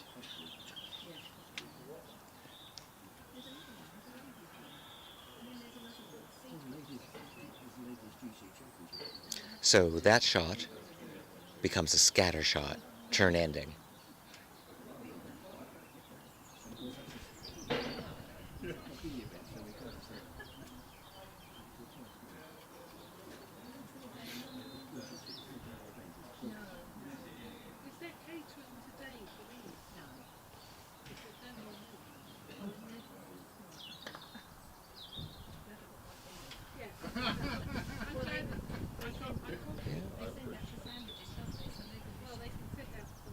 Ben needs to hit.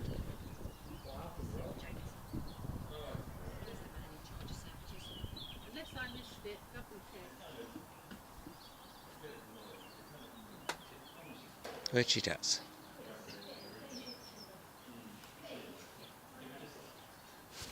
Alright, so red is for 5, right? And Ben has played yellow as his first ball, reception, so color order is yellow, blue, black, which should be pretty easy. So Rob just played out of order. Yeah, I saw that, and then Ben forgot his lift.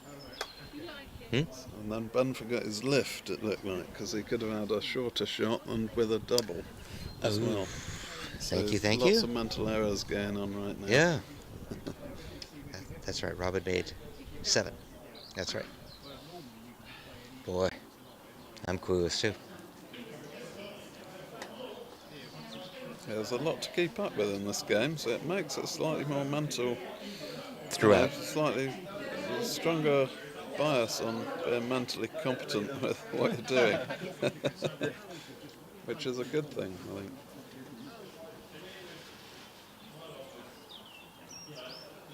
It does make it harder to do things like pops and special leaves. And there are pros and cons to that.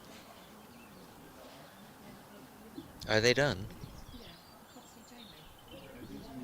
I think they're 1-1 now in the Okay. third, That's what I fourth thought too. place playoff. Yeah. Break for lunch or something? Okay. Stephen had a third turn ball round in that game. Yes, well, try at it. He had third ball, Oh. 9, and then he was hoping to have a 5-turn triple Yeah. like you and Jamie had, but didn't get it. That's a good cut. All right, so Ben is about to make hoop 5 with black, and the colored order will be black, yellow, blue. Okay?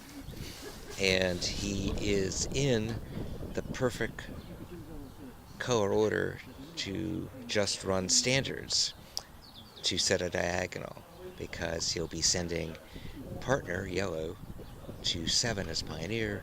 And we've done the arithmetic often enough to know that if you are in front of hoop 6 and partner is at 7, all you need to do are standards to set a diagonal.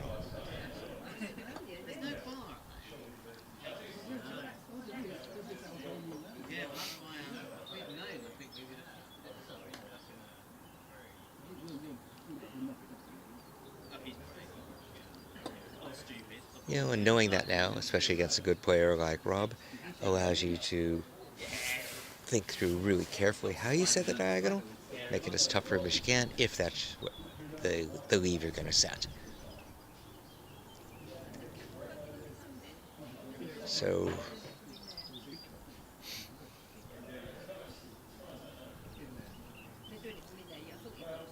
this ball is going to pivot, and he'll rush yellow and send it to 7. Going to blue.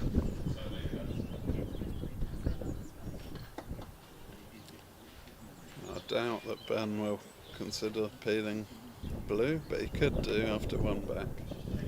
He could pop blue through, because he could easily have the balls here. He could put yellow behind hoop 6, send that down to 2 back.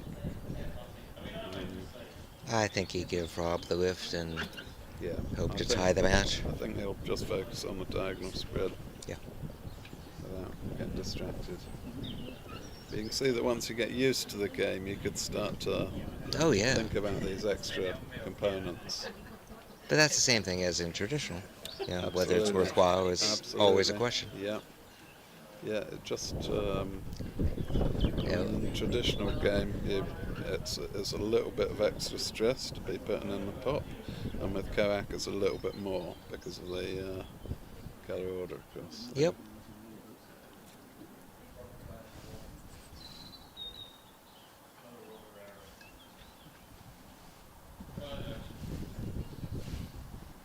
Right, what order do you want to do the... Well, we draw.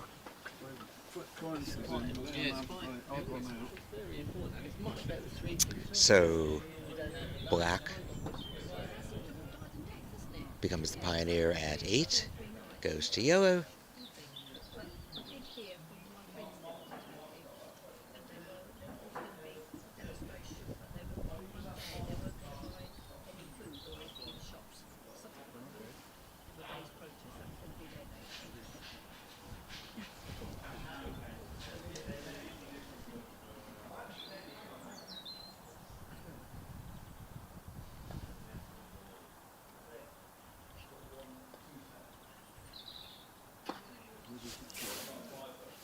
Good shot. Very nice shot. Little rush on yellow, perfect pioneer. Ah, if only we could all do that.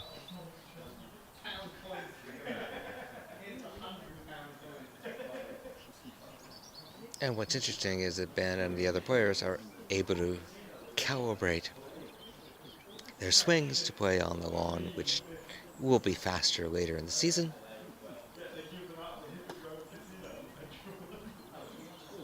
Oof. Mark just missed a 4th ball shot.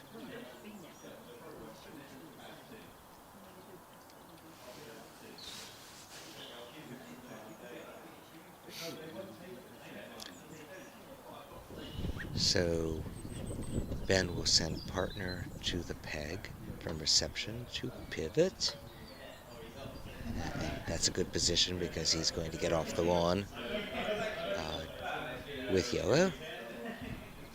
Blue goes from pivot to pioneer at 9.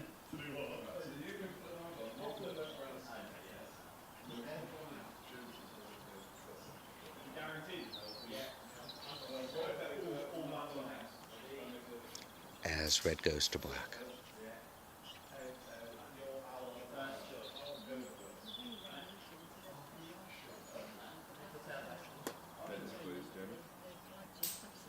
That's fine.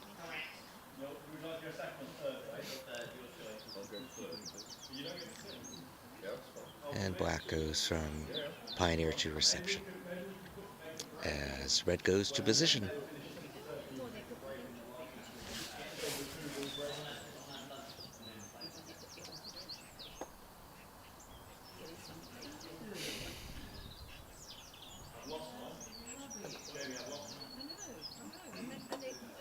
Okay, so reception to pivot at the peg. Yellow will go from pivot to pioneer, i.e. the 3rd ball that will be used after 9.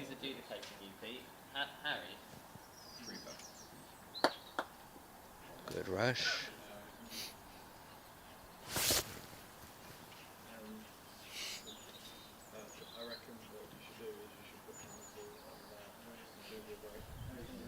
Little bit of a pass roll.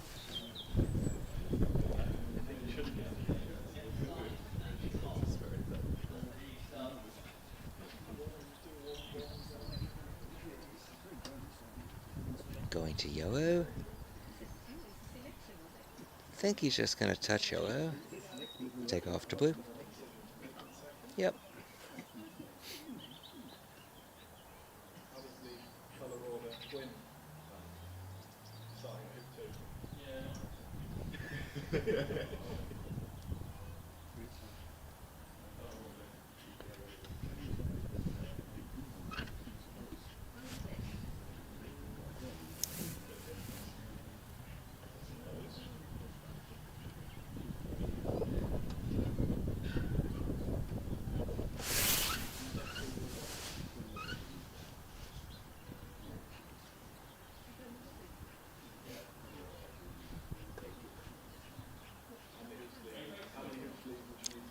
So Ben is set to make 9. Rush blue croquet blue toward the position he likes relative to 2, going to black. Pin black at the peg and escape with yellow. And then it'll be whether or not Rob can hit in.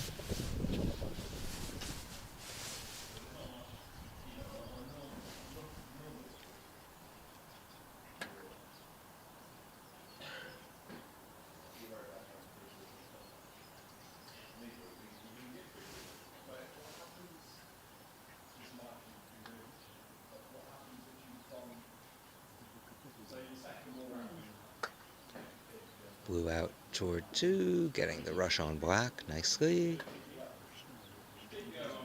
I'd like them both a little longer, but this will be fine.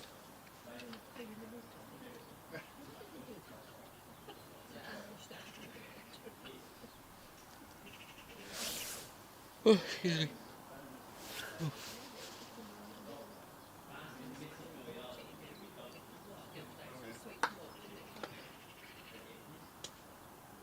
I think that's a nice shot.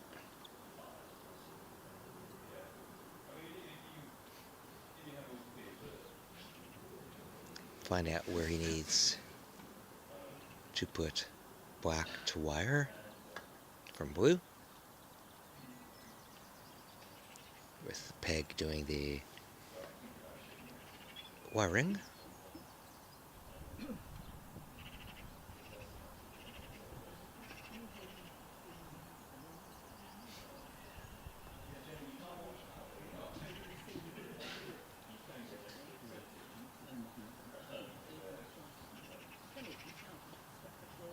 Okay.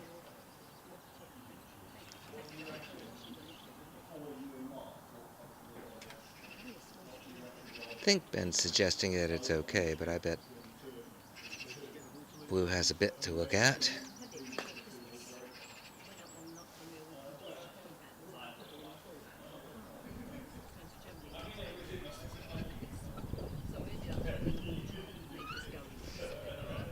Needs to hit yellow, of course.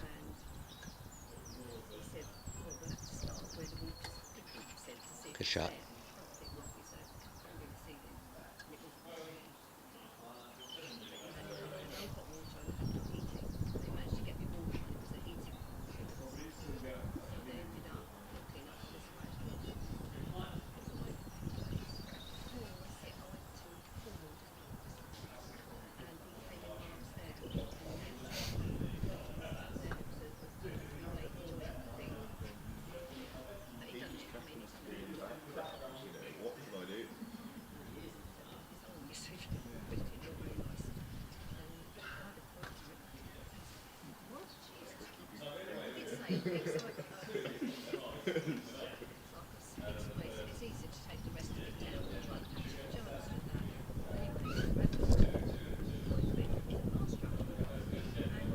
So Ben is worried about being far enough from A block and still wired from black. He could go further up the east boundary, but that would give black a shot from the peg.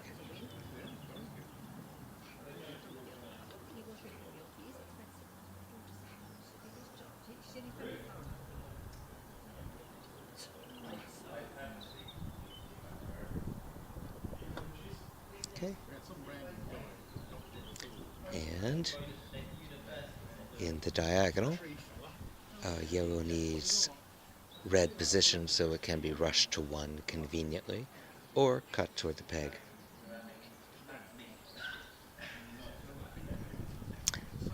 And Ben wants to make sure that black doesn't get a double, so that's going to look at black before he finally positions red.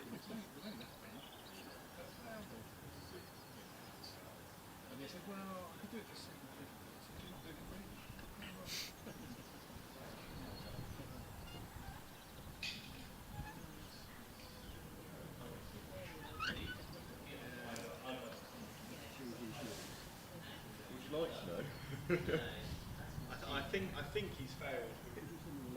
It's unclear to me. I'm actually There it is.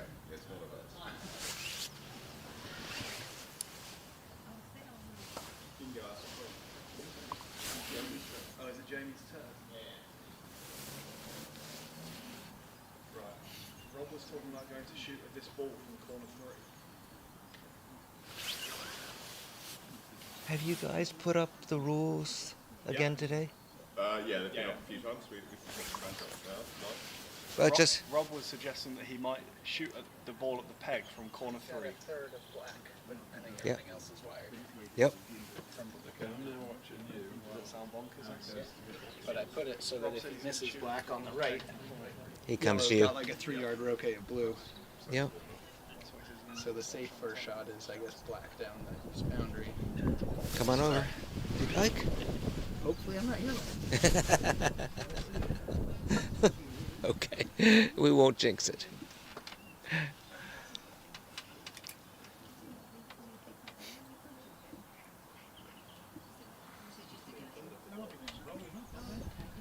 I think he's taking it to corner 4. Yep.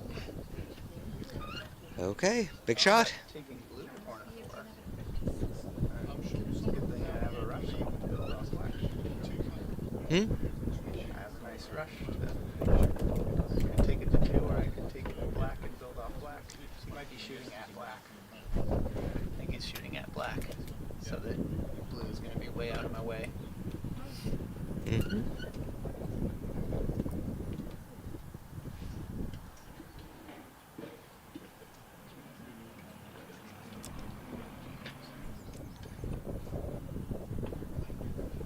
It's been a while since I rolled the ball from corner 1 to hoop 4 while going to hoop 3, but it's doable. Probably not preferable. Nah, not now.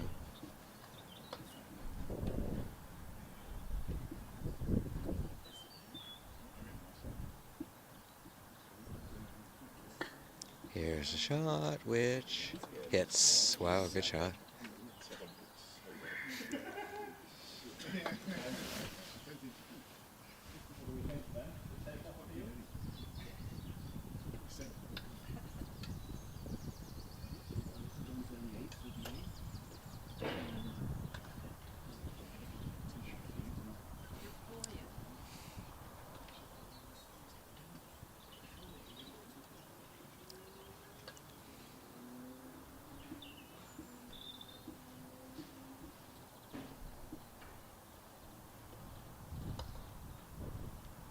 Could be sending black to 3.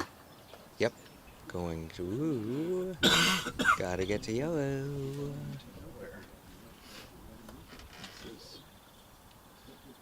Very uncharacteristic. So this is where color order gets interesting. Because they... Red is blocking. yeah. Yellow. And this is a jump. Yeah. I don't think he can get to yellow. That was, I think he said he brought out a heavier mallet because he knew it was going to be a slow lawn for the tournament. Mm-hmm. But he said something like it's not his ideal mallet for big rolls. I assume it's also not his ideal mallet for that kind of split because that is a very uncharacteristic position to be in. Well, he's laid a pioneer for me. Now I assume he'll be shooting away corner 1 or corner 4 or something.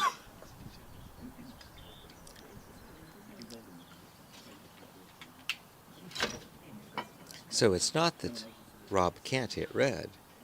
It's that if it doesn't also hit yellow, it's turnover. And it's turnover. Okay. Interesting.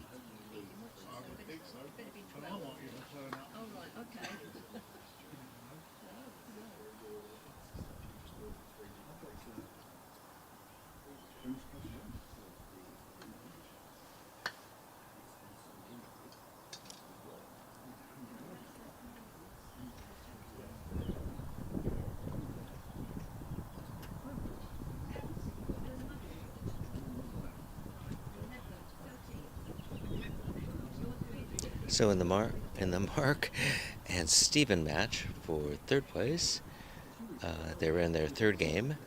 Mark has just made hoop 5.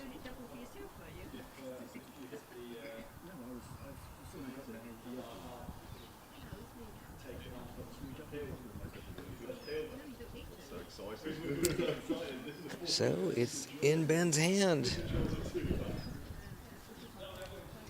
And so the question is, how will he get to blue? And when will he get to blue?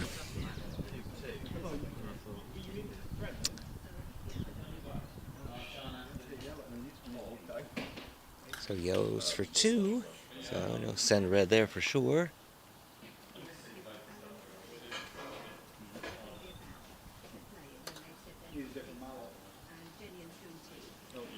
Hello. That was a good rush.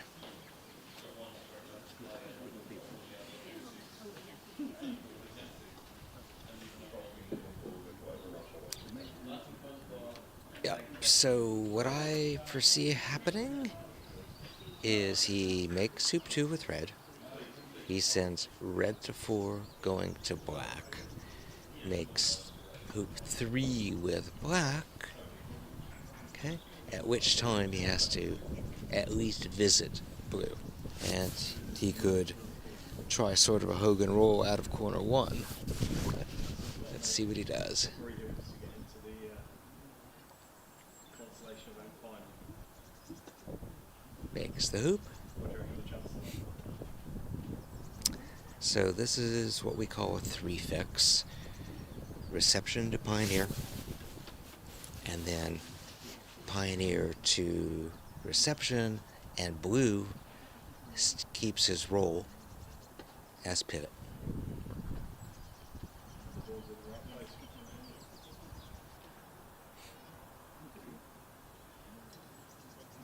ball's in the right place. Just swimming.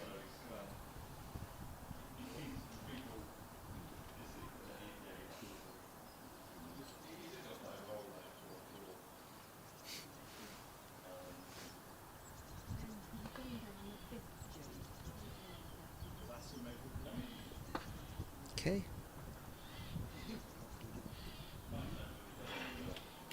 It's a little short, which makes questionable the play out of corner 1.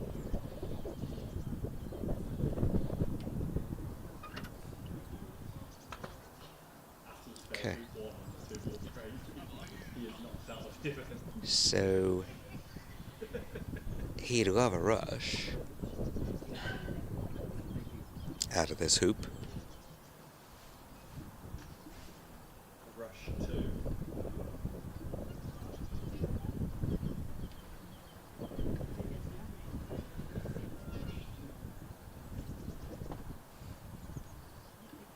Yep. So he has to go to blue. And he will. The question is, what shot does he take from that corner? Or does he just take off to red? He's coming down to look.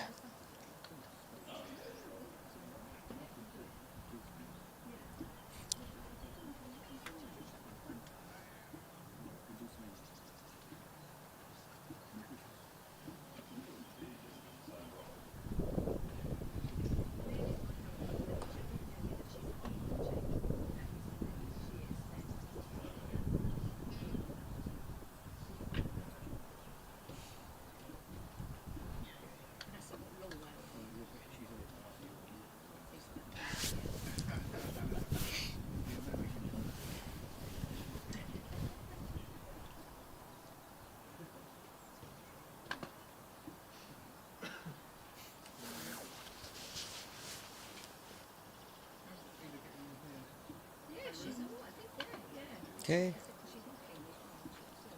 I don't think there's any question he's going to take off to red. I mean, to blue.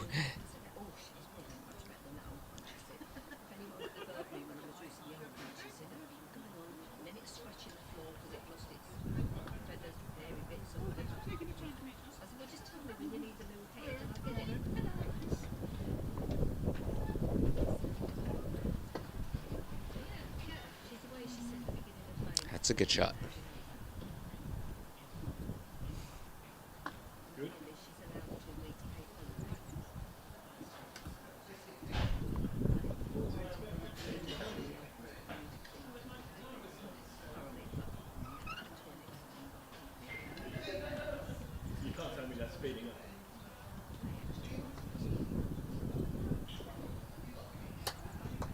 Okay, here's the big shot.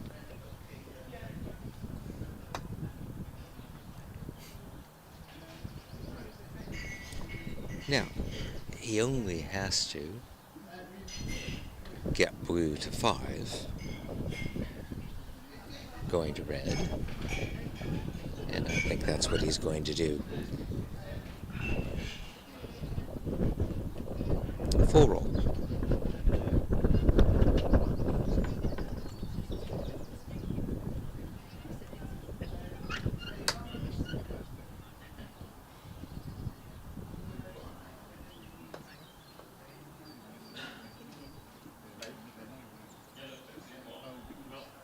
Has he got a mate who's 4 from Ready Yellow? Not sure why he didn't have a tighter angle to red. It was not a very good shot. Aston, look at this comment. But hit red and almost forgiven. Very much appreciating how good video coverage is these days.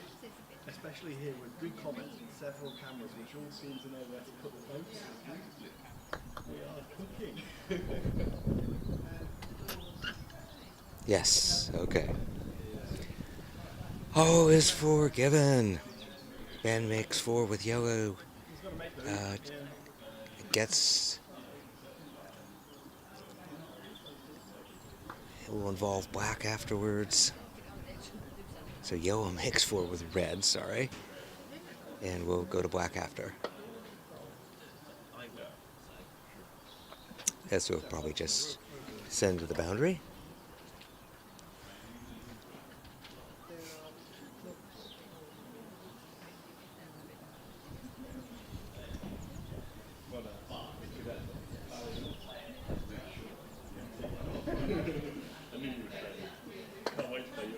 Yep. And actually gets an advantageous rush on red as he went a teeny bit east of red.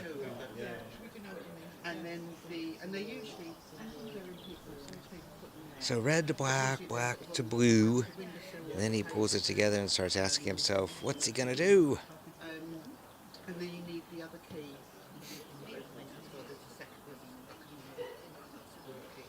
That's kept in the position.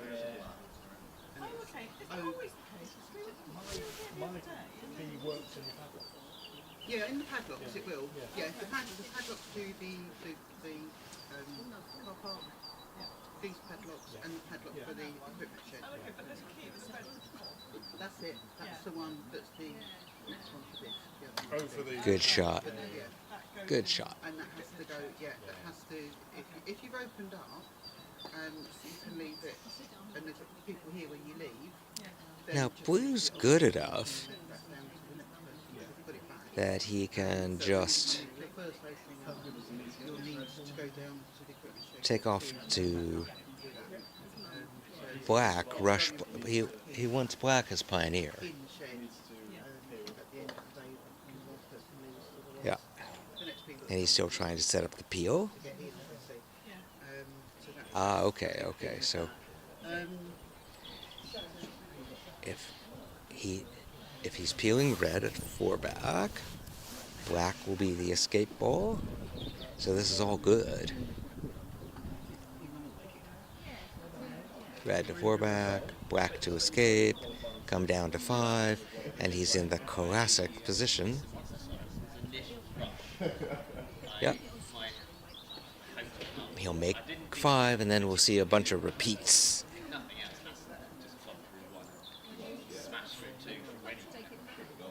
We're now on 1, 2, 3, 4, 5, 6, 7, 8, 9, 10, 11, 12, 13, 16 messages that replying to this. So bizarre.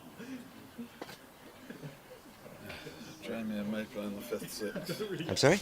Jamie and I will be playing the 5th, 6th playoff. Oh, you did a little 2-balling tournament? Where we have the 2-ball competition to separate Aston, myself And Jamie? Jamie, because we're all on 2 out of 3 wins after the block. Okay. Well, Ben is in the classic position for a delayed. Yeah. He's going to do a series of repeats.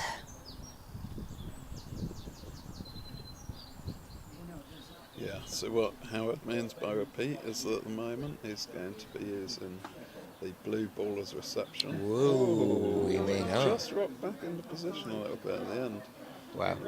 I guess he's okay. I Wow. think that might have made the difference, that little rock back.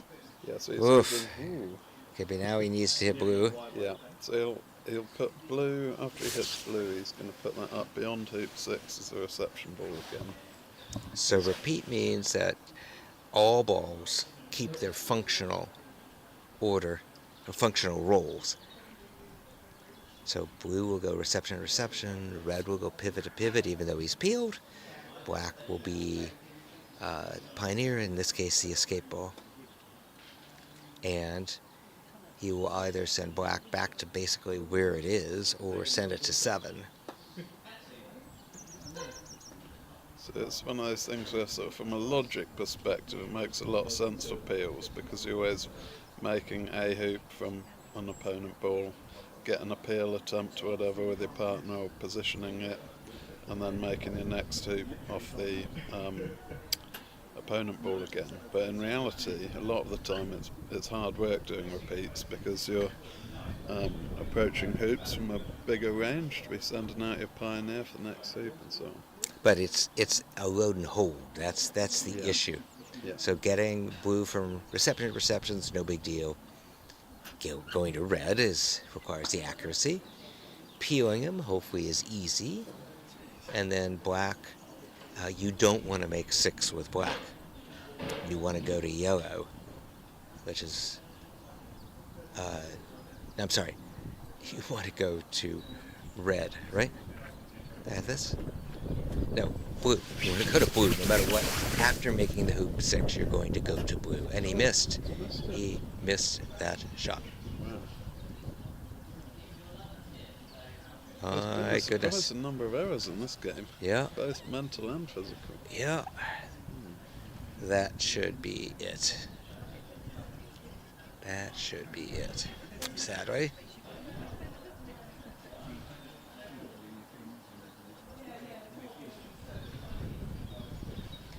All right, Rob comes on the lawn. 2 back, so normally in a situation like this, you'd see those balls and you'd think, well, Rob will do his quintuple. But I don't think Rob will be thinking that. I think he'll play black, he'll make 2 hoops. I'd like to see a quint. Yeah. I think he'll make 2 hoops and have a horrible lead for Ben, where Ben has a very long shot, longer. He won't be given a lift, of course, and made those 2 hoops. So Ben will face an extremely long shot. And so the odds have swung very heavily in favour of Rob right now. Mm-hmm. So in 2 hoops time, what sort of leave can he set beside a diagonal? Even that, so getting accurately is hard, right? No, but so he will do something like crosswire Ben at hoop 2. It won't be that, because Ben would move the ball. But imagine that he laid crosswired at 2 and laid a rush to hoop 2. Then whichever ball Ben plays, and he could lay up in corner 4, for instance, then Rob can either rush to the hoop and make it immediately, or he could rush up there and make use of the opponent ball for hoop 2. So I'm expecting some kind of a cross-wiring leave, probably with Rob having a rush to hoop 2 himself, and Ben something like, I would guess, at cross-wiring Ben at hoop 3, and Rob near corner 1 with a rush to hoop 2. So Rob rushes red toward Pioneer at 9. Okay. Has to go to black. Lunch is here. I assume you don't want to commentate and eat at the same time. No, wait a little while. Thank you. Put your name on it. Thank you. Same as yours, Ben.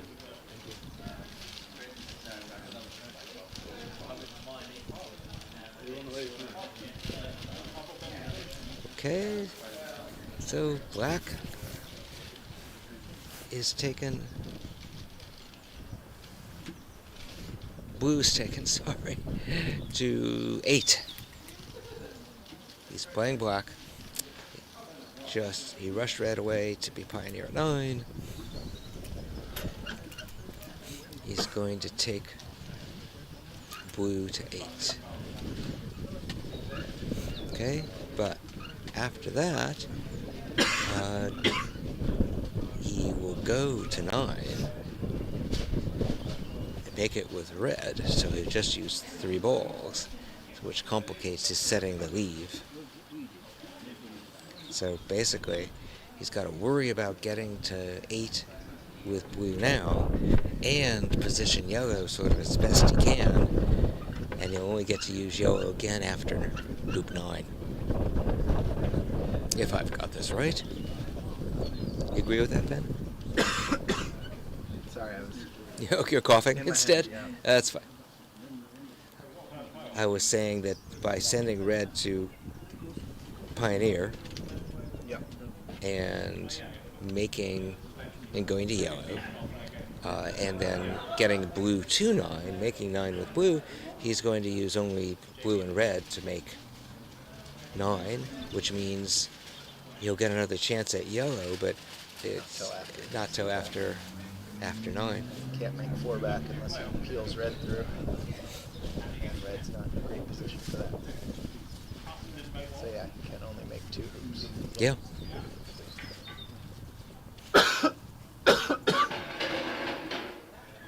Now you won't get a lift. Right, because he's not making 1 back.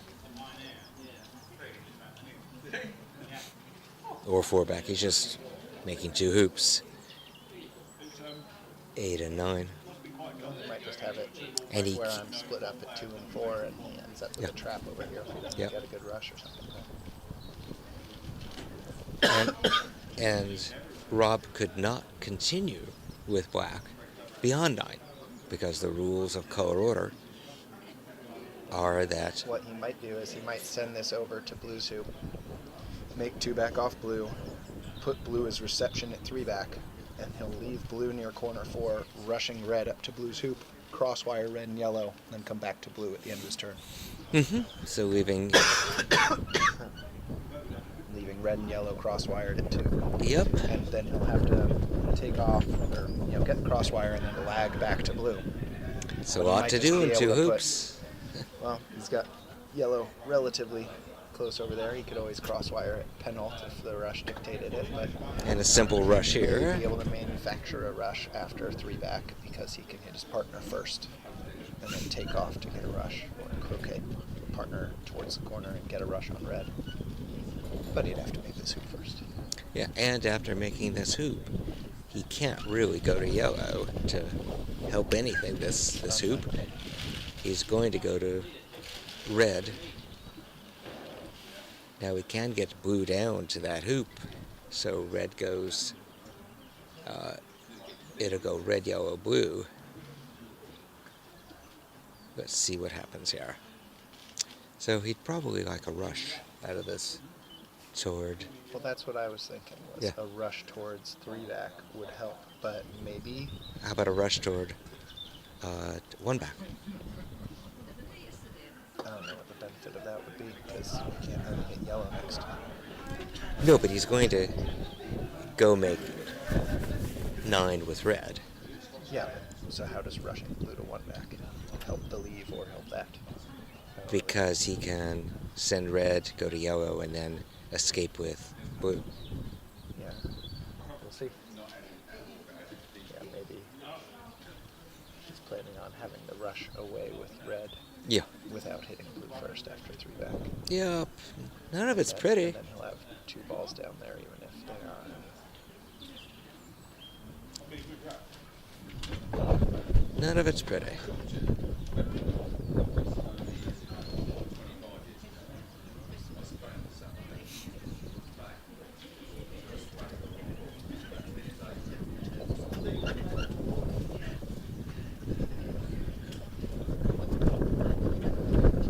Enjoying the wind.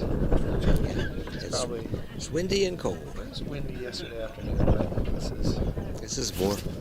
Yeah, your phone for I can get the weather and see what the gusts are like.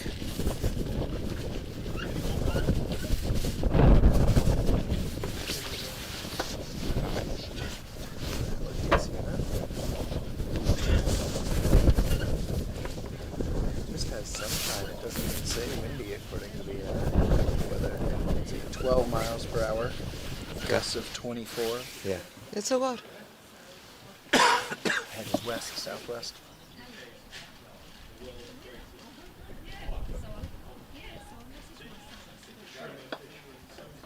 Okay. Ah, so he wasn't going for the rush. No. This is where he wants to. They're going to send him down. He's toward gonna- the red.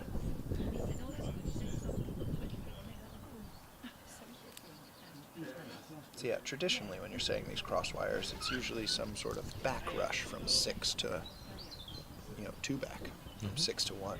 But he's going to want a forward rush out of 3 back to get red up there. Otherwise, he'll have to roll red up to the wide spot from 3 back. But I'd probably guess Rob is setting more crosswires, more tea lady leaves than anybody else in the world. Probably more than Mom or Bamford.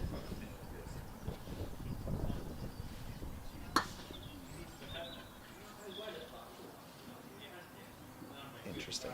Very accurate blue. Not so great with black. Yeah.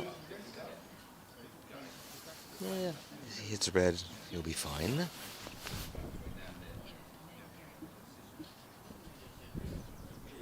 I still like my idea of red, yellow, blue after 9.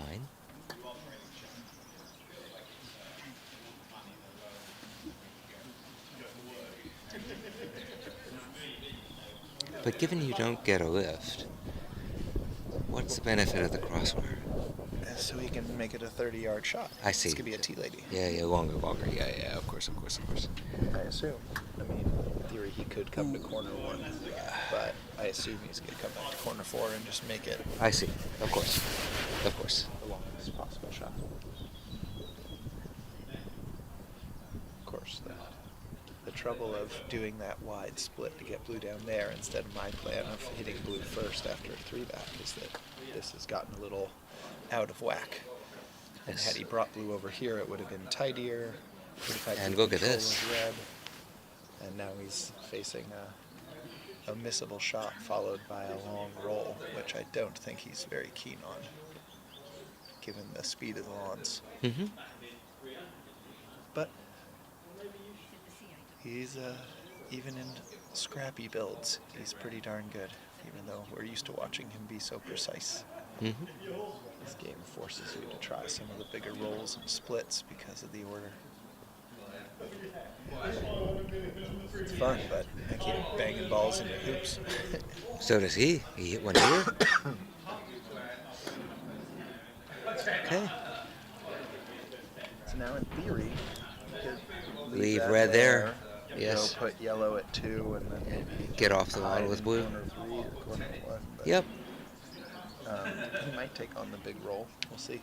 He still has, a chance to control where yellow goes or send yellow away if he doesn't have a rush to the crosswire. It's not red's hoops. There's no fear of leaving it in a runnable position that, he then can't do the crosswire for fear of me running the hoop. So he could still go for this roll. Somewhere probably southwest of the hoop, kind of on a line with our mid-court camera, and then if he gets a rush on yellow to the north, Yep. he should be able to range a crosswire where red is southwest of the hoop and yellow is northeast, and then take off to blue and rush away. Well, it shows real respect for you if that's what he's doing. Wanting to send set a tea lady against you. My hiddens have been pretty decent. Oh, yeah. Can't say the rest of my shots. I've missed some very makeable roquets and hoop shot. He's worried that when I focus, I'm going to actually hit in. So, I had a hit in on these boundaries. so he's clearly Hopped over the ball. not doing Hopped over that. the edge. No, Where is he he's- putting he's red? He Giving has up to. on the crosswire, but looks like he's still going for a big roll. So he's doing the big roll, just Why? putting red at 3 instead of going for the Instead of crosswire. leaving him here. Might still get a crosswire, but also with the balls, 18 yards apart. rather Join us, than- Pete. We're at an interesting junction. Maybe he greatly fears not only my hit in, but my jump over the hoop to hit in. Right. So he doesn't want a crosswire where the balls are, 4 yards from the hoop, because then I could just jump over the hoop and land on it, which Matthew is keen to do against him quite often.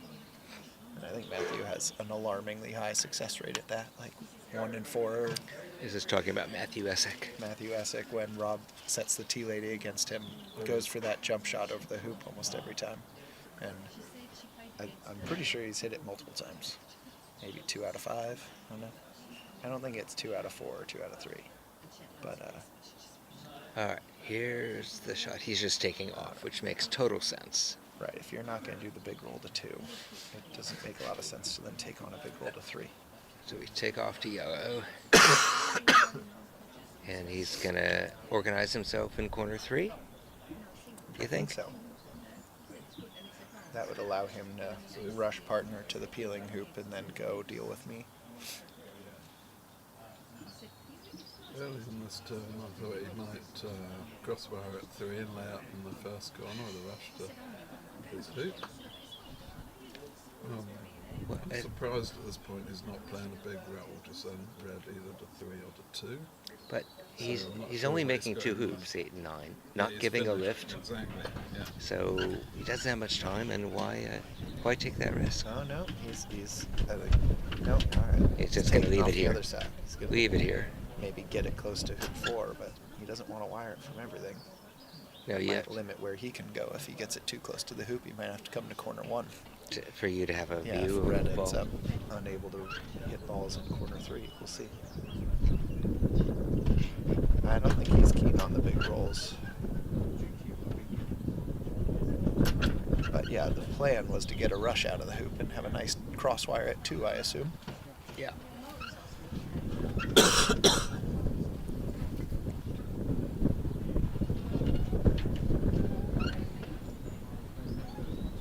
We hit Joe, we know that. Yellow's the ball to hit. He could leave it at 2 and take a partner away to corner 1 or corner 3.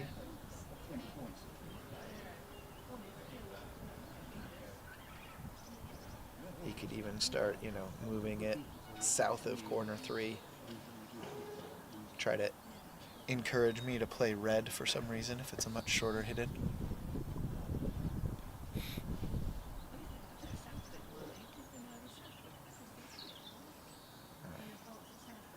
It's possible he's just doing a little extra checking to make sure he gets the order right after he got it wrong in Yes. his earlier break.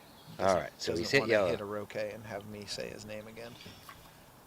So he's going to send yellow someplace, getting the rush on blue. I thought he might rush yellow and then take off back to blue. Where it is now, I'm not sure he can put it very far. I guess if he's going to corner 3, he should be good. He's fine. Yep. Just can't go to corner 1 like this.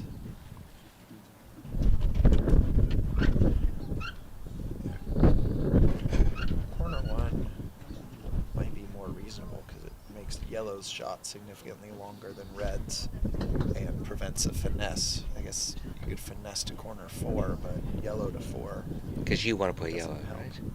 Probably get the ball away from his hoop, yeah.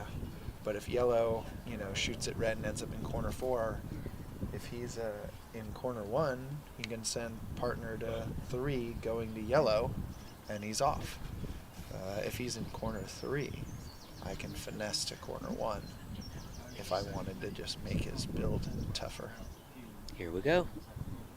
So in the usual Ooh. game, you might want to leave red and yellow open on each other as the longest line on the lawn and lay up, say, in corner 3. Oh, he's going for a Wide. crosswire of his balls Or behind hoop 2, yeah. from whereas yellow. what Rob could do is he could have left yellow and red cross peg, for instance, with himself in corner 3, but where he knows that Ben's going to want to play yellow, both because it's the ball that Ben wants to play and because it's most useful to Rob. And he could have left it so that yellow only has a single ball target where he would hit. Do you think he was planning this all along? I don't Where I think would so. hit blue first. No, as soon as he ran 3 back past the ball, he had to replan. Yeah. He'd planned to rush the balls like that. Yeah. What he had in mind, I don't know. Well, this is, as usual, clever, because yellow will have open on red, but will be cross-wired from blue and black by hoop 2.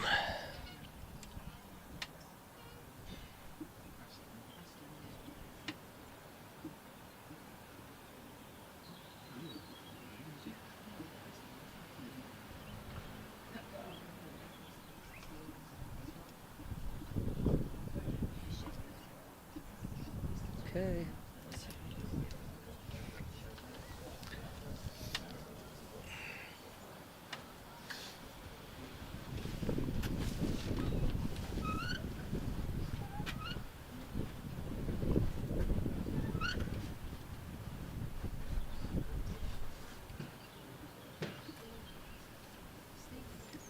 Okay, turn ends. Ben to play.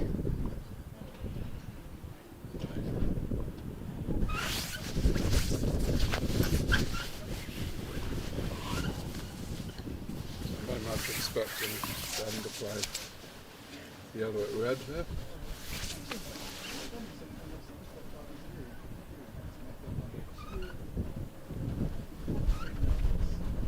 And for Rob to make hoop 2 before he comes down to the balls. Probably.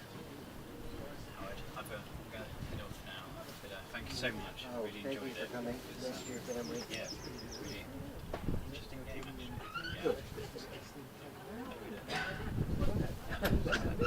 That's what I'm going to do. See you.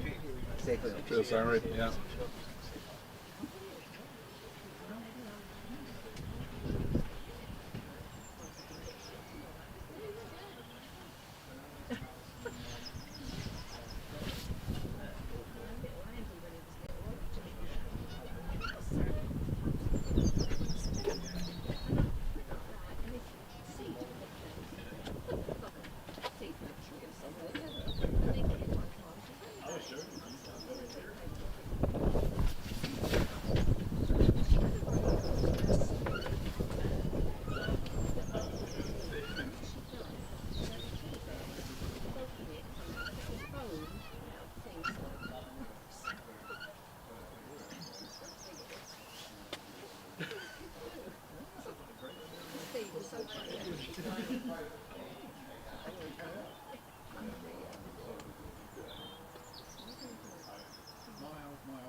Ben is considering his options. I think there are really only 2, yellow at red or red at yellow. Well, I guess red could shoot at blue and black.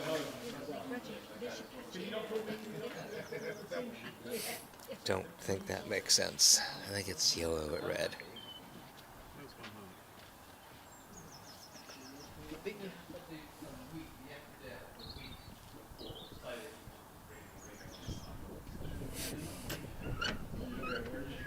Yep. Yellow and red. Not really the definition of a rigger, is it? The definition of a rigger.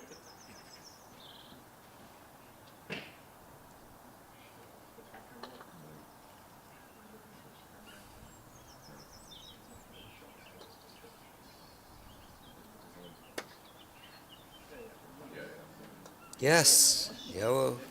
Great shot. So that had to be a 35-yard shot.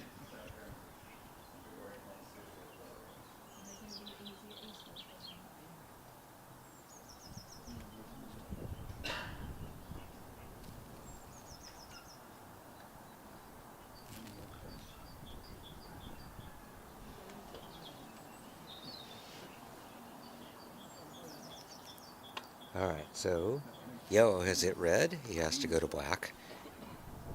And then blue.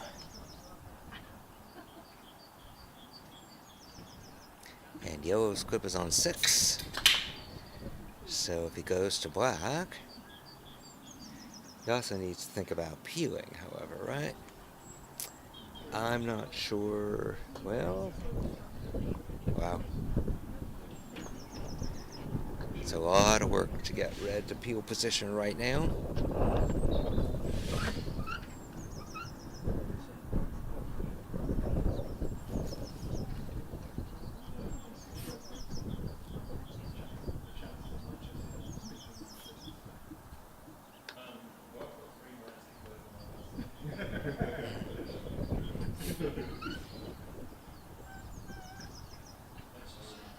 So if you were back in your backing and laying days, would you be laying when you're at the 3.6? You know. I wonder if Ben just takes off. Now he's gonna try this roll? Really? Really? Ugh.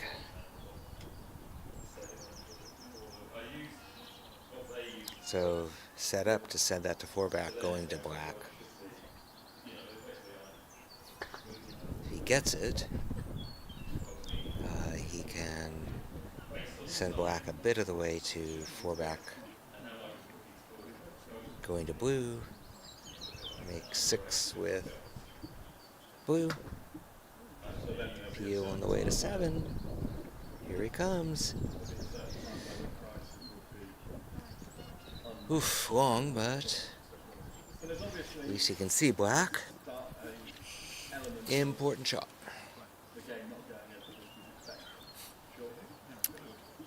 Not hitting black would allow Rob to finish.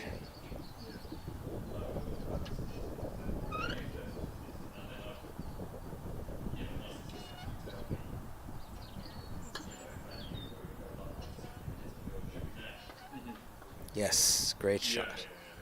And he pushed it far enough back that he can get it probably a decent way toward 4 back, getting a rush on blue. Yeah, on blue to 6. So black will be the escape ball to 7.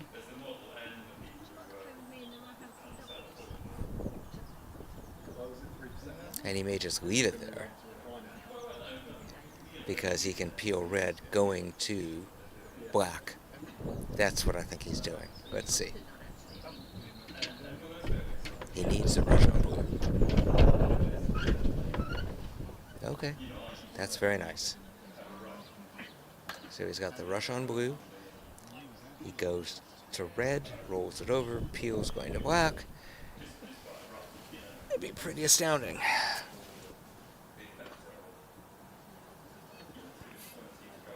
Okay.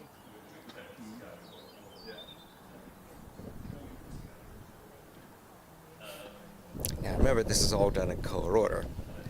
So what he does with blue after this hoop will dictate the procedure he's using. I'm suspecting he's going to send blue from reception to reception by rushing it to the east and then croqueting it back there and getting the rush on red. Let's see if that is all true.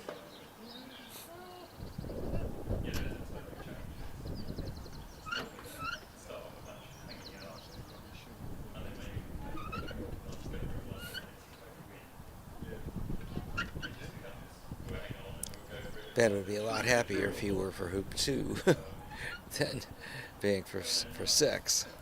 Because remember, you can't make 10 without peeling.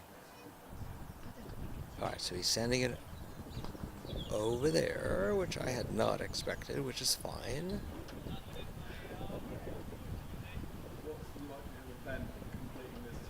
Okay. Or is he just going to be looking to get peel 3 or 4 back?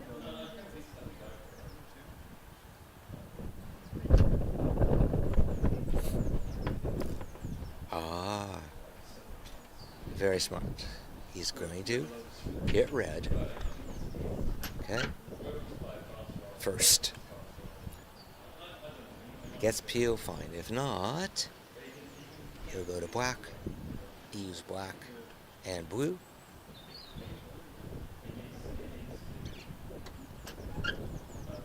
Yep.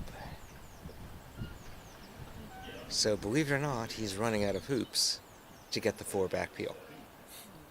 Remember, he cannot make 4 back without having done a peel. So he'll try it going to black.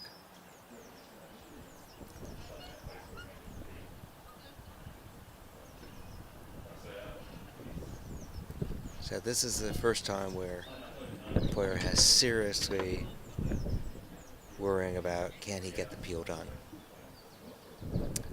There's a whole section of our book about what you do in this situation when your total focus is on the peel and getting off the lawn.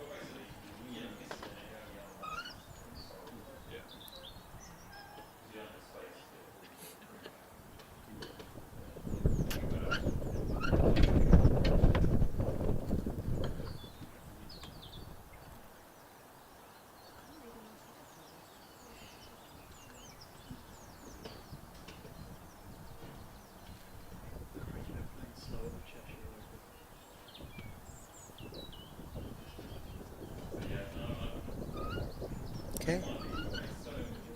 Touches black. Send it a bit to red.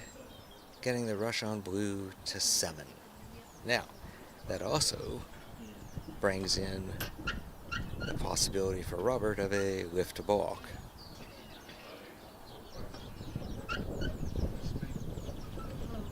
A little longer on blue would have been nice. That's a very good play on black.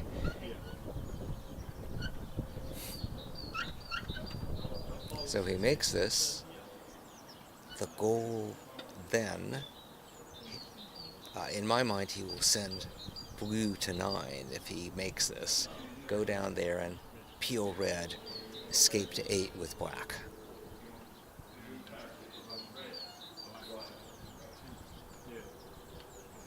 So this would be getting the peel on the way to 8.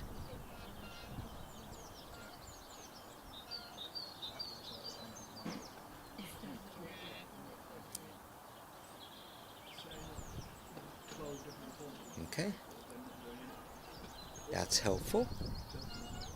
Let's see if he sends blue to 9, goes to red, tries the peel. He has to get to 8, and he has to hit red next.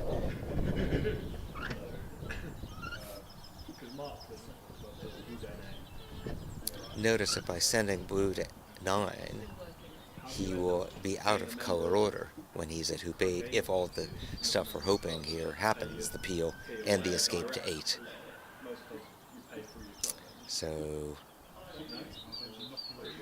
he's in for a straight double if everything goes well. This goes to 9, and he goes to red. What a great shot. Yes, what a wonderful, wonderful shot. All right. He should be able to tap red and get a nice escape. Yeah, he's looking where the escape needs to be to 8.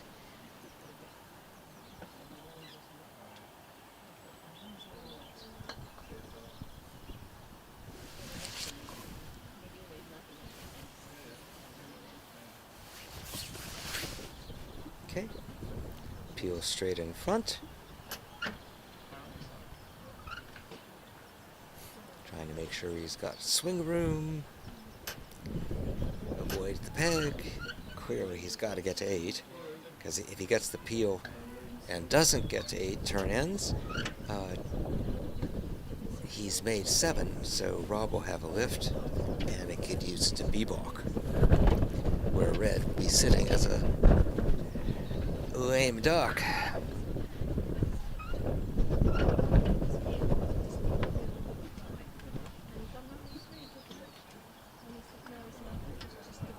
Yeah, I think the cameras. Yeah. No, it's more effective with cameras than what, which is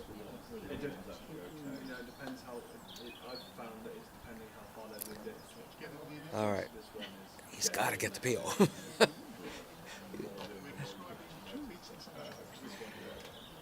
This is the latest we've seen since Florida, where Jamie had to make a peel at 4-back before 4-back. This is the latest we've seen it peeling on the way to 8. Oh, yeah. Getting exciting. Yeah.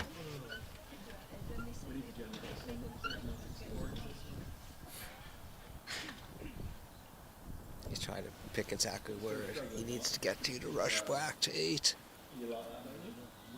But then they'll have to do a 3 fix. Jaws. Okay. So that makes it very interesting because he has to go make 8 and 9, and then he'll rush peel it as part of a straight triple. Yeah.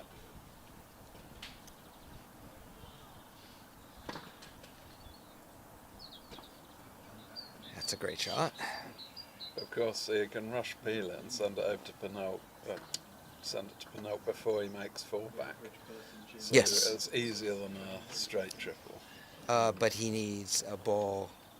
He needs black back there. So I don't think he can. I think he can. What, before 9? No, he can, when he's 4-4 back, Yes. he can rush red through. Yes. He'll avoid going to black first. Send it to Pinot going to black at that point. So he comes out of here with blue, goes to red, does it. Yes, you've got it. Okay, good. You agree with me? Yeah, so Okay. he'll now send black up to 4 back going to blue, make 3 back. Yes. Hopefully with a forward rush to rush the Black blue. will be the escape to 4 back. Yeah, and they'll probably then put blue behind 4 back. Yep. To Or bombard. No, might want black behind 4 back now, actually. Think about it. No, black would just be at 4 back. Yeah, I don't think so. After the hoop, he would want red to be the final ball that he's playing. Yeah, but is that blue? No, blue, red, black. After 4 back, he would want Black, blue, red. yes. So this works fine for him because that will be the natural outcome. Okay. Just from sending black up there now, so he should Yep. put this up to the left to 4 back. Yes. Because he's going to be rush peeling red and then Yes. send him red in front of Pinot. Yep. Rush black in front of the hoop, and then he's Black- got the he's balls got as black, well blue, as red. he can have Yep, for a, he will. for a straight Straight. double to Yep. finish it. Yep. So straight doubles, straight triples are possible in color order. Yep. But Again, you've slightly got- more hard work. You've got you're restricted, of course. Sometimes on these turns you run a hoop and then you look around at which of the balls to hit. Whereas you're much more restricted when you know you want to peel. Yep. Partner with a third of the balls. You've only got one option for if you're going to use all the balls.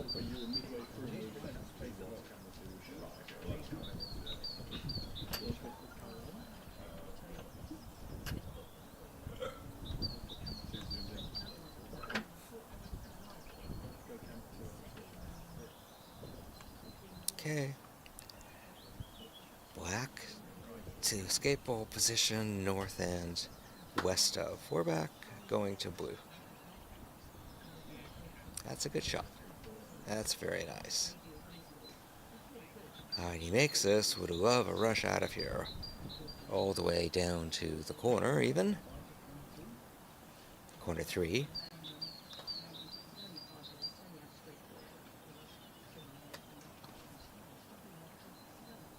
That's a good shot.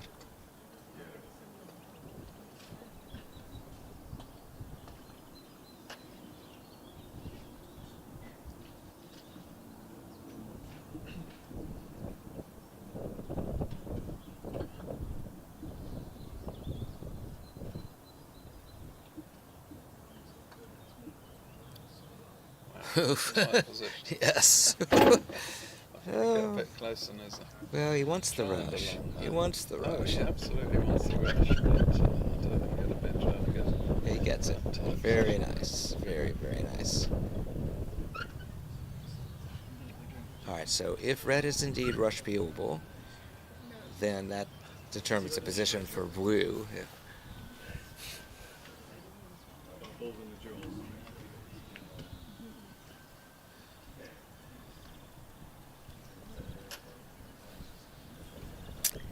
And remember, he's got to complete the peel before making the hoop.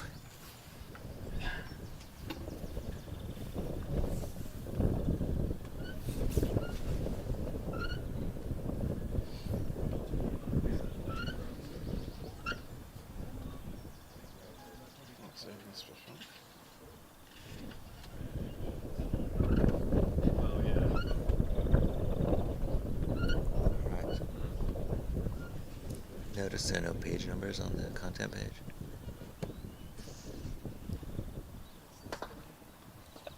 I created a one with page numbers for myself and given it to people. So if you want it, let me know. You can bombard peel it now without even having to anything to know. He's going to rush peel it, Be a bit ambitious. rush peel it, send it to Penalt, go to black. It's just checking if there's an appendix with the words and all the pages.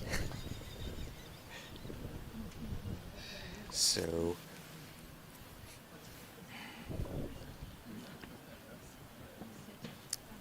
yeah. Oh, there's a lot in that book. There's a book I've just seen called Croquet Secrets, the collected writings of John Ritchie's, edited by Wayne Davies. A thick old tome of a book. Wow, it's nearly 800 pages long, and looks nicely put together with the diagrams at least. Yeah. The thing that he's famous for, John Ritchie's here, is neck break strategy. You come on the lawn and you could really stretch and try to start a break, or you could just reset the balls. Yeah. And he recommends that. Yeah. All right, so here we go. Red goes to ideally peel position at Penalt as Ben goes to black. And he wants to Irish it through, so he'd be aiming to put this a foot in front of the hoop. Oh, yeah. It's going to be very close to that position, even if it goes past. Just rush it back. But you will have the balls in the position of black, blue, red, so you're in the straight peel, and he's going to use that same order for rover, the same order for peg out, if it all happens. Absolutely. Yeah, we keep using that same order, will be his aim. So this is a repeat, ladies and gentlemen.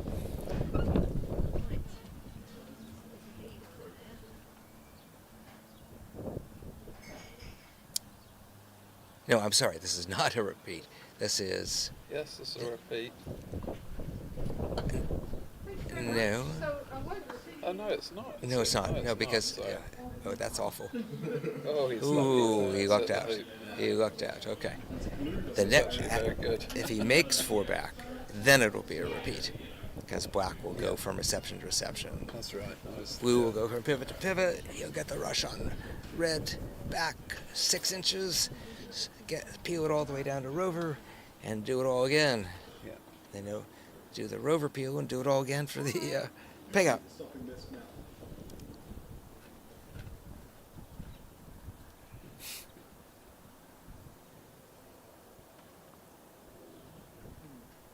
This is one of those things where it's sort of technically a straight triple, but it doesn't feel like it's a straight triple. Right. Right.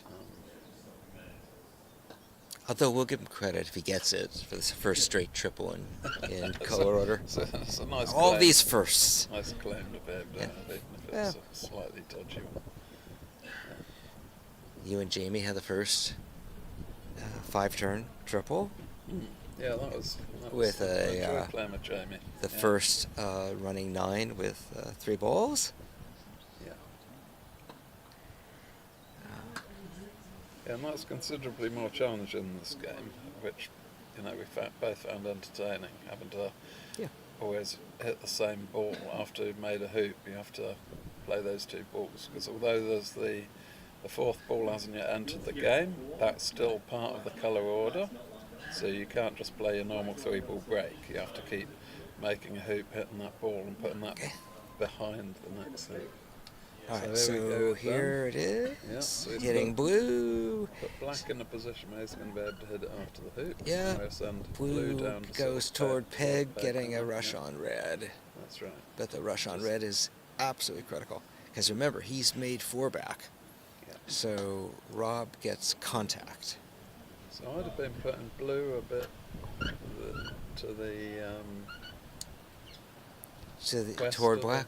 Yeah, little towards more? the west of the peg. I think he is. Because he knows that after the hoop he's going to hit black, and you wouldn't Yep. then want blue on the opposite side of the peg. So I think this looks sensible.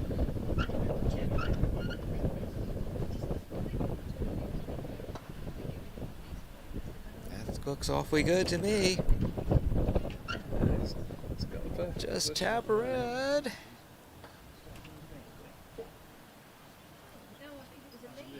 Oh, that's. No. He's rotated it, but I don't think it's makeable. that looks. I don't think it's peelable. No. So therefore, he's going to go to the peg and give contact. Yeah.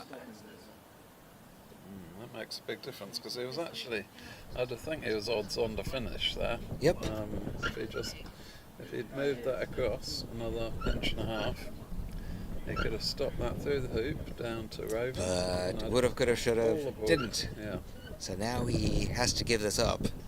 Can't futz around. He's got to give it up, make the hoop, go to the peg, and set the best weave he possibly can against contact. And with that leave, he knows that Rob will be wanting to play Blue. blue. So, He's going to set it up so. See, Rob can't play black except to reset, because Rob has not. yeah. Which Gotten would 4 back bill. automatically give Ben another shot. But surely, even if he just stops trying to do his peel, then it's pretty efficient. He's got to peel through ball. Now it's very difficult to have a good leave here, because I'm sure Rob will remember that with Ben having made 4 back, although it's his second ball, that means he's going to be giving contact. So this means that Ben will be scattering the 4 balls all apart rather Yep. than having anything Corners, like a diagonal corners. spread. So he's going to have to give this a bit of thought about what the leave is Yep. and how to construct it in colour order. Yep. Now is the time to think about it. Yeah.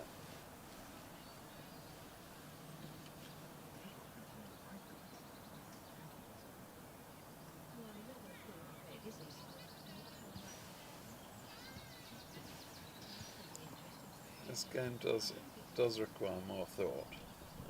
This is not just that Ben's not as used to this game, because of all players in the world, I'd say Ben is the most experienced with this game. He's helped write a book on it, he's played every tournament there's been of it, but there's serious thought required at this point. So Yeah, he's put up it's with a lot of questions from me. It's feasible with this game that you almost there's an added need for chess clocks, arguably, because Ben will get on with this after a couple of minutes of thought. But Oh yeah, he's not. You can imagine there are some. He was players upset, that but he might knows yeah. he's got to. What he's got to do. Some players could stop and think about this for 15 minutes to decide what to do. Okay, I don't think it that makes wouldn't any work. sense, by the way, to try a posthumous peel. No. But it gives Ben really no benefit. In fact, if anything, it's worse to be for Rover and Peg, because it gives him a bit less time to get organised for the peg out. Yep. If he makes penalty, you expect him to finish. So. All right, here we go. Gets position, makes it. Okay. He could try it posthumous. I think he'd be mad to try it. I think he'll be more thinking about the leave, probably with blue somewhere near And I wouldn't. hoop two. Yeah. You know, 'cause that's Take your corner time, two. Ben. And then the other balls would be somewhere close to the other corners or the east boundary.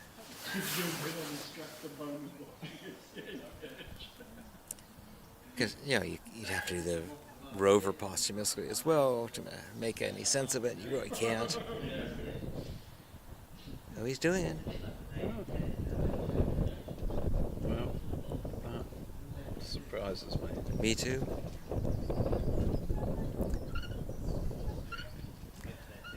I guess he's going to peg out. Yeah, he could be He's gonna planning peg to out. put it in the jaws of the hoop Yep. and go and peg out his ball. Yep. That And leaves Rob with a Rob will lot have more to work do his peel with 3 balls. Yeah. So this is interesting. I mean, a pegged out game is less of an advantage for the 2-ball player than it is in standard. Especially if you And still got a so 4-back Rob- required peel. Yeah. I think So it's this is actually- smart. I it's- think we're liking it. Yeah. I thought at first he was mad, but I'd not thought there was possibility. So well done to Ben. Very nice. All right. Yeah, so he's peeled that. Yep. I still want to get the ball safe, but pegging out his ball, Rob will not be able to do his triple. Right. So Ben will get in again. So Ben will get plenty of shots. So I actually think that's made quite a big difference to Ben's odds of winning. I think he's definitely taken the right line of play there. But initially thought it was mad. I'd forgotten about Yep. The peg out. the effect. It's the required 4-back peel that is really the drama here. Yeah. Because otherwise Rob would come in, go to the peg, and peg out. Number 99 on the preset zooms into. Okay. So again, he's playing a repeat now in terms of he wants to be hitting black first after rover. Yeah. Let's see if we're right. He pegs out. I think he has to.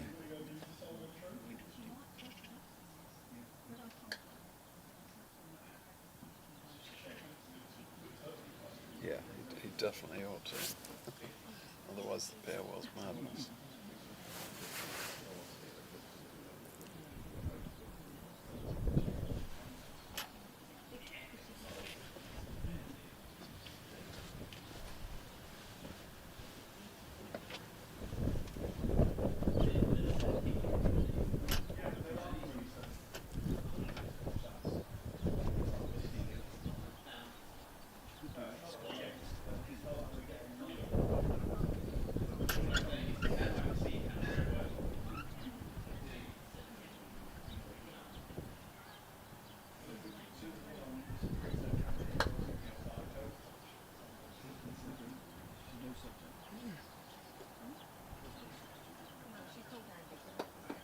No.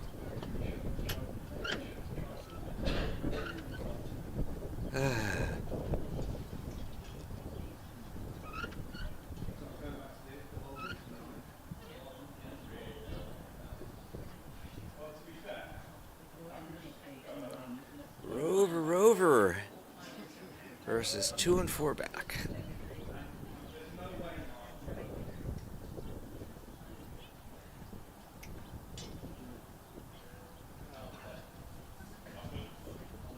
Just a little roquet.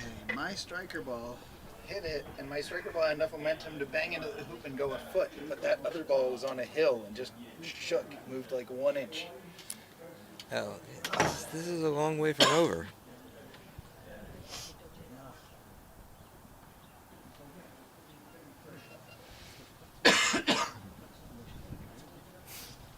So he's going to pick up blue because he can't do anything with black because black's for 4 back and he's got to peel.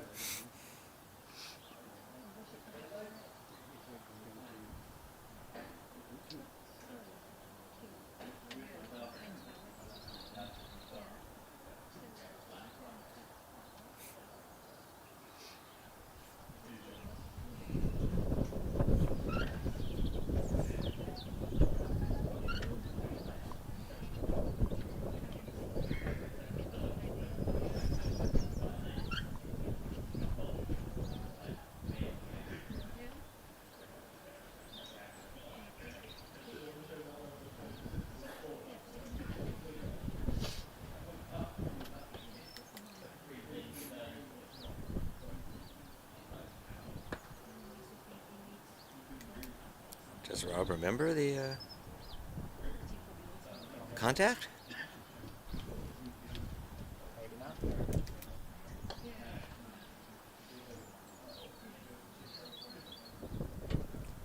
Well, he might prefer to rush black a little bit back and then knock yellow back, just taking contact from black.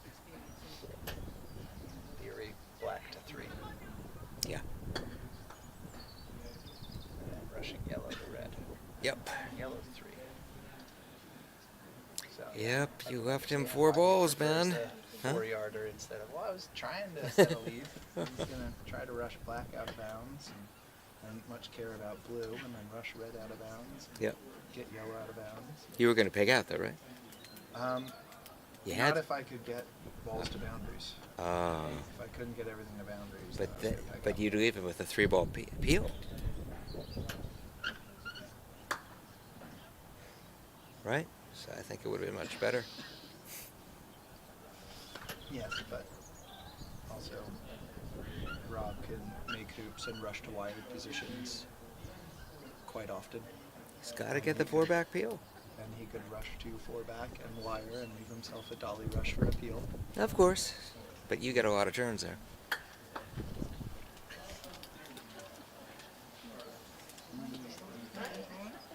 The pegging out was the second plan. Right, see you then. Bye. See you soon. If I didn't get, if I had made Rover long, swished through, and hit black to the middle, then I probably would have been pegging out. But that's why I was shooting. It was a 1-yarder, so I thought I could shoot it at a medium pace and be able to rush black over to the east boundary.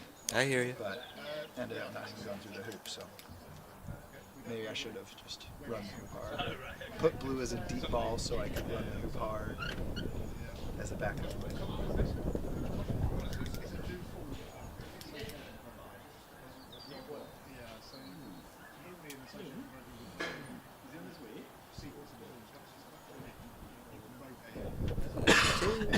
It's the rush on the black. Yep. Yep. All right. So, yellow, red, black's the order. Yep, so a little load and hold to a pivot position. Oh no, yeah. I'm sorry. Black, yellow, red is the Right, order. So if he got to send yellow over to So 3 and then red yep. to 4. Yellow's the escape ball for black. This is a load and hold.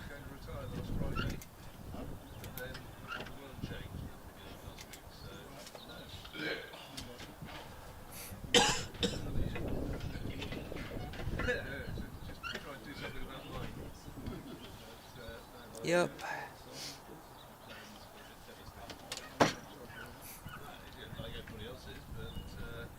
Red to 3, interesting.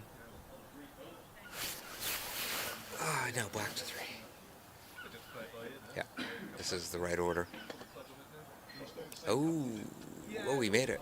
Oh. Oof. It's yellow. Takes a lot to lift the spirits. Yep. Actually, I want to have the summer start at the time of making it see how it goes. So, this is a relatively easy triple. Yeah.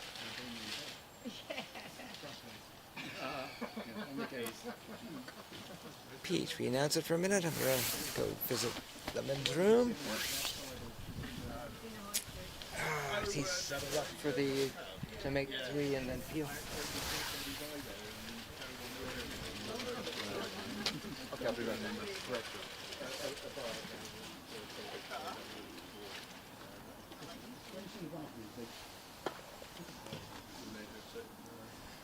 Okay, so Rob's nicely set for his standard TP. Very much expect him to finish this because he's got all the balls in the order that he wants. The key thing is after 3 he's going to be rotating partner, black, and when he does the peel, that means he needs yellow as the ball up there as an escape ball. So that's why he wants red down at 4, as he's got it. So after hoop 4, then he can rush back up the lawn and move partner away from behind 4 back where he'll have peeled it to, and then go to yellow. So everything will be nicely set up for him in the right order, very naturally during this. With this colour order AC, with when you get yourself, when you've played a couple of rough strokes, you start to suffer a lot more than in the normal game. Normally, you play a couple of poor strokes, it's easy to recover still in the standard game, whereas with this fixed order, as soon as you started putting balls in awkward positions, it's much more difficult to recover from. But Rob has the physical skill usually to I'm expecting him to make this triple look easy, and if someone else came along, even they could be a very capable player, they would watch this break, they might a couple of times and it'd say, oh, he seems to be putting that ball in a different place to where I might have guessed he put it, but otherwise they wouldn't even notice that he's going to play colour order here. They would just think, oh yeah, he's just playing a standard triple. There might be something, for instance, after hoop 6 where he's, rather than put out a standard pioneer, he's put that ball behind hoop 6. Go play your badge. Is it your turn? Yeah, thanks, Aaron.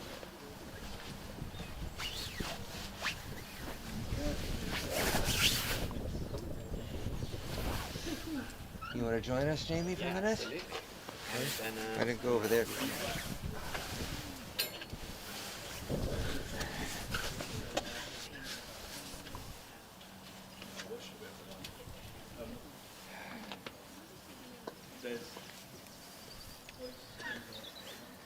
So Robert looks in total control now, doesn't he?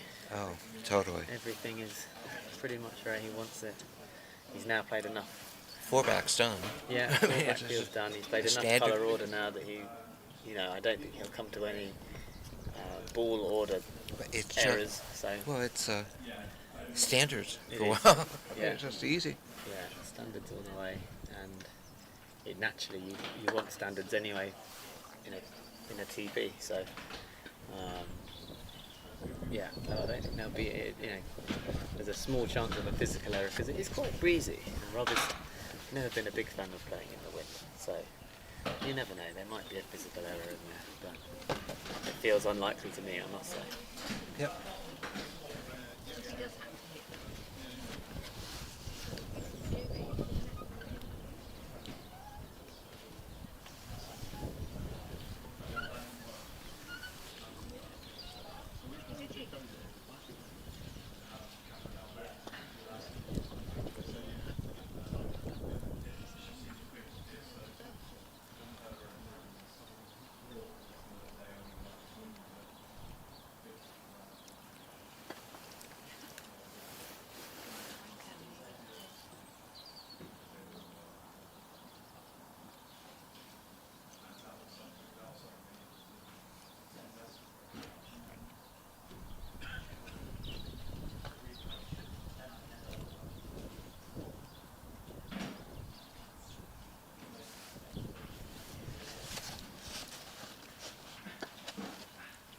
So he'll look to make 5 with yellow, okay, and then do a back peel on black after 6.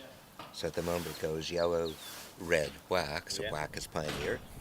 He'll be move forward to reception, which will then allow the back peel. Yeah, he's got everything in order that he needs. Everything in colour order. Oh yeah.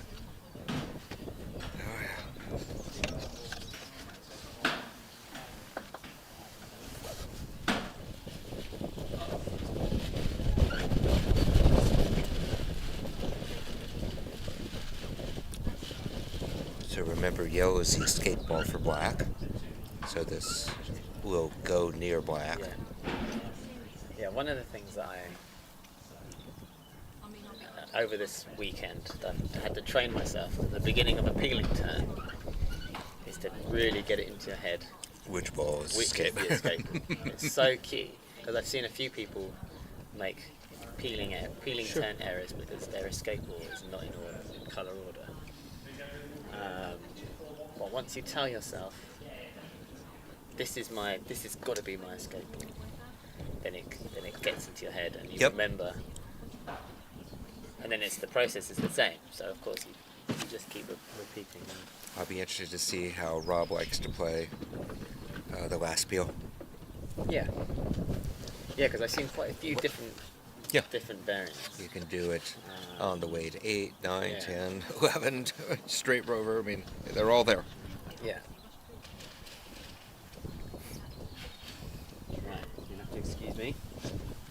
Okay.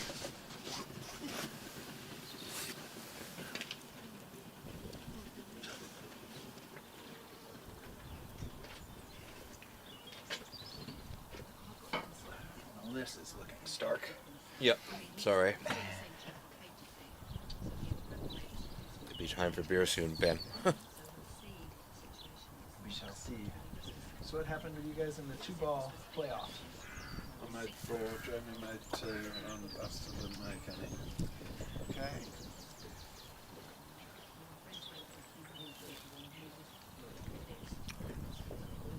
Okay, so penalty peel's done. Yellow will go to hoop 8. He'll make 7 off of red. And then we'll see how eager he is to do the rover peel. Well, he had the scenario in the first game where he had his peelee for rover and as his 3-deck pioneer, and then he rushed it over. He'll have the same chance here. Yeah. If he just follows the standard procedures. Yep. And assuming he liked it good enough for game 1.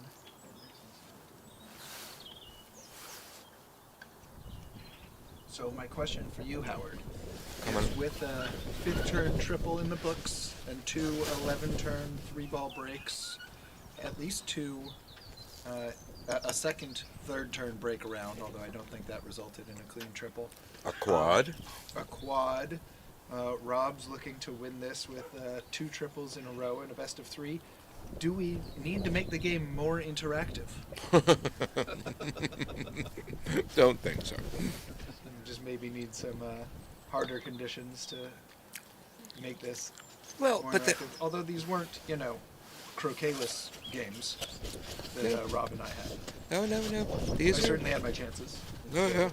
It was very much not just one missed roquet. Stephen had that at the end of the semis, I believe. Game 3 in the semis, he didn't take croquet, and Rob said he had an 8th turn triple. So Stephen got multiple hidden chances, just was unable to take croquet. An 8th turn means he had at least 3, likely 3 attempted roquets. Possibly only 2, but probably 3. Mm-hmm. And that's better than a lot of traditional AC games go if you finish 6th turn or 5th turn, or even 7th turn. You would have only had 2 real roquet attempts. Yep.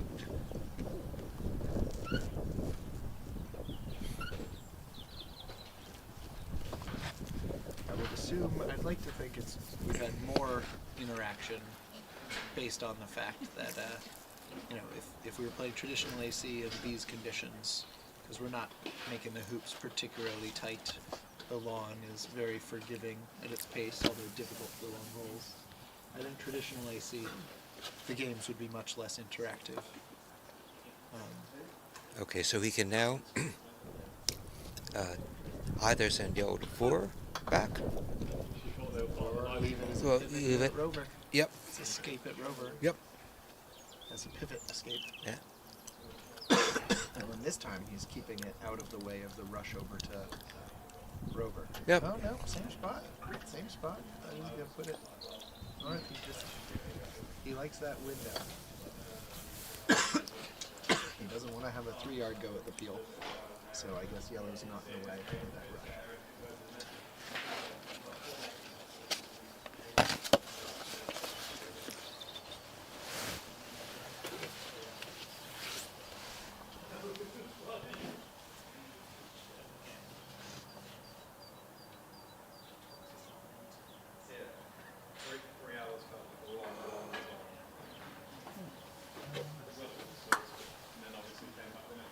Or is he doing arithmetic?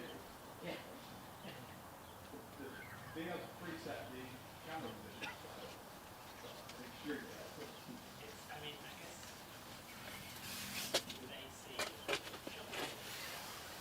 So Rob makes a 3-back with partner, which puts him at reception, which allows him to be rolled over to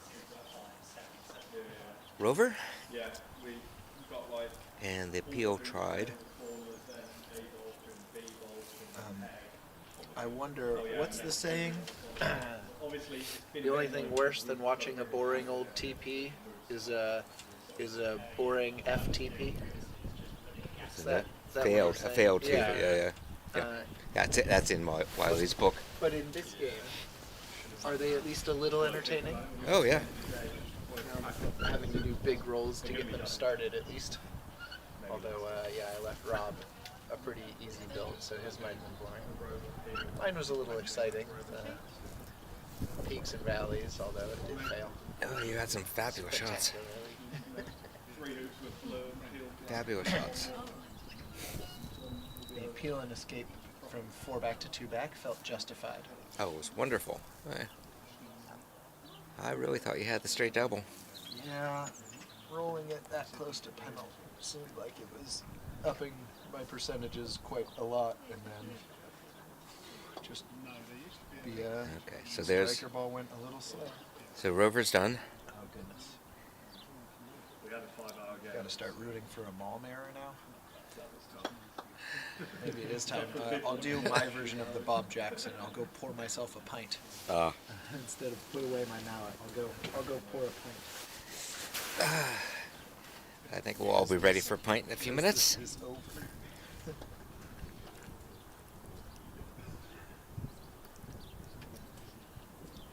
Notice in traditional, after making Longest rush to a hoop for the rest of the game.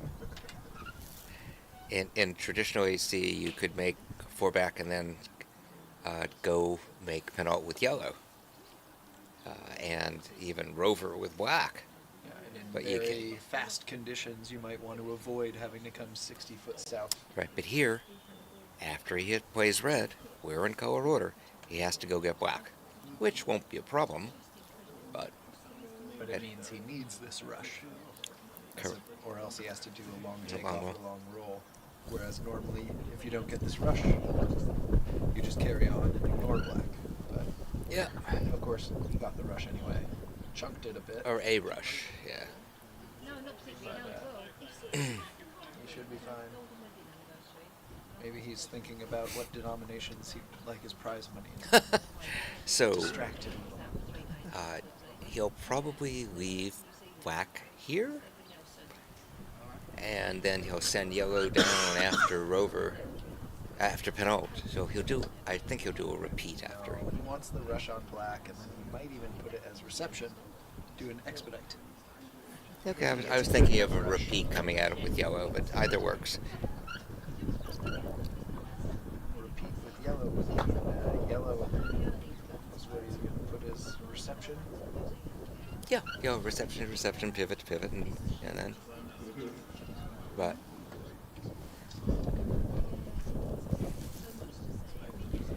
Could expedite right now, just have black as his reception. Sure. And then black will become pivot instead. Which is what he's doing. Yeah. This also gives him a little room. He can send, yellow a bit south. He doesn't have to worry about getting black through the hoop. And if he doesn't around. Get black at all, then he just he could come back for it after Rover. Everything was playing off this morning. This was playing off Duncan. It's needed. Oh, yeah, So he'll go to black. He'll send Black Well, to when the OBS peg. When OBS crashed, Pivot. it needed this turning on. Yep. I guess this might be technically expedite because he's sending it to the Pioneer, which is the peg. He's going to put yellow as a possible reception ball. Yeah. And in theory, his red, the approach off red, would be a load and hold.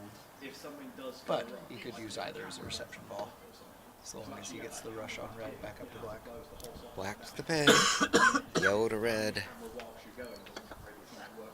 Or fixing something whilst you're going doesn't really seem to work that well. Exactly. Make the hoop, and I don't think he's going to bother with yellow's reception. He could. No, Nah, he's just taking off. Sometimes I'd put it as a deep ball in case, like I had a scenario at hoop 5 where it flopped over into a hole, and I had to hit it with a firm stroke. He's and not it doing banged that. He's through going to by make 5. this and go to black and peg out and No, but call it a certainly day. in harder conditions, you might want a deep reception Sure. ball that's 4 yards past the hoop.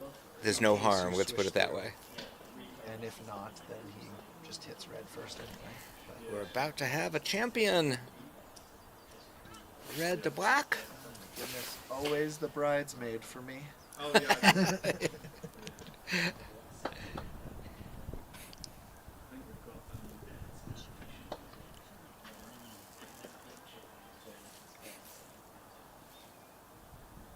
this hard drive somewhere. Hopefully everything's been saving on, but I genuinely haven't checked. Yeah, there we go. No Grievous, we hope. Game over. Tournament over. It's not made it. Thank you for having us, Howard. Ain't over yet, and But it is. but it's over.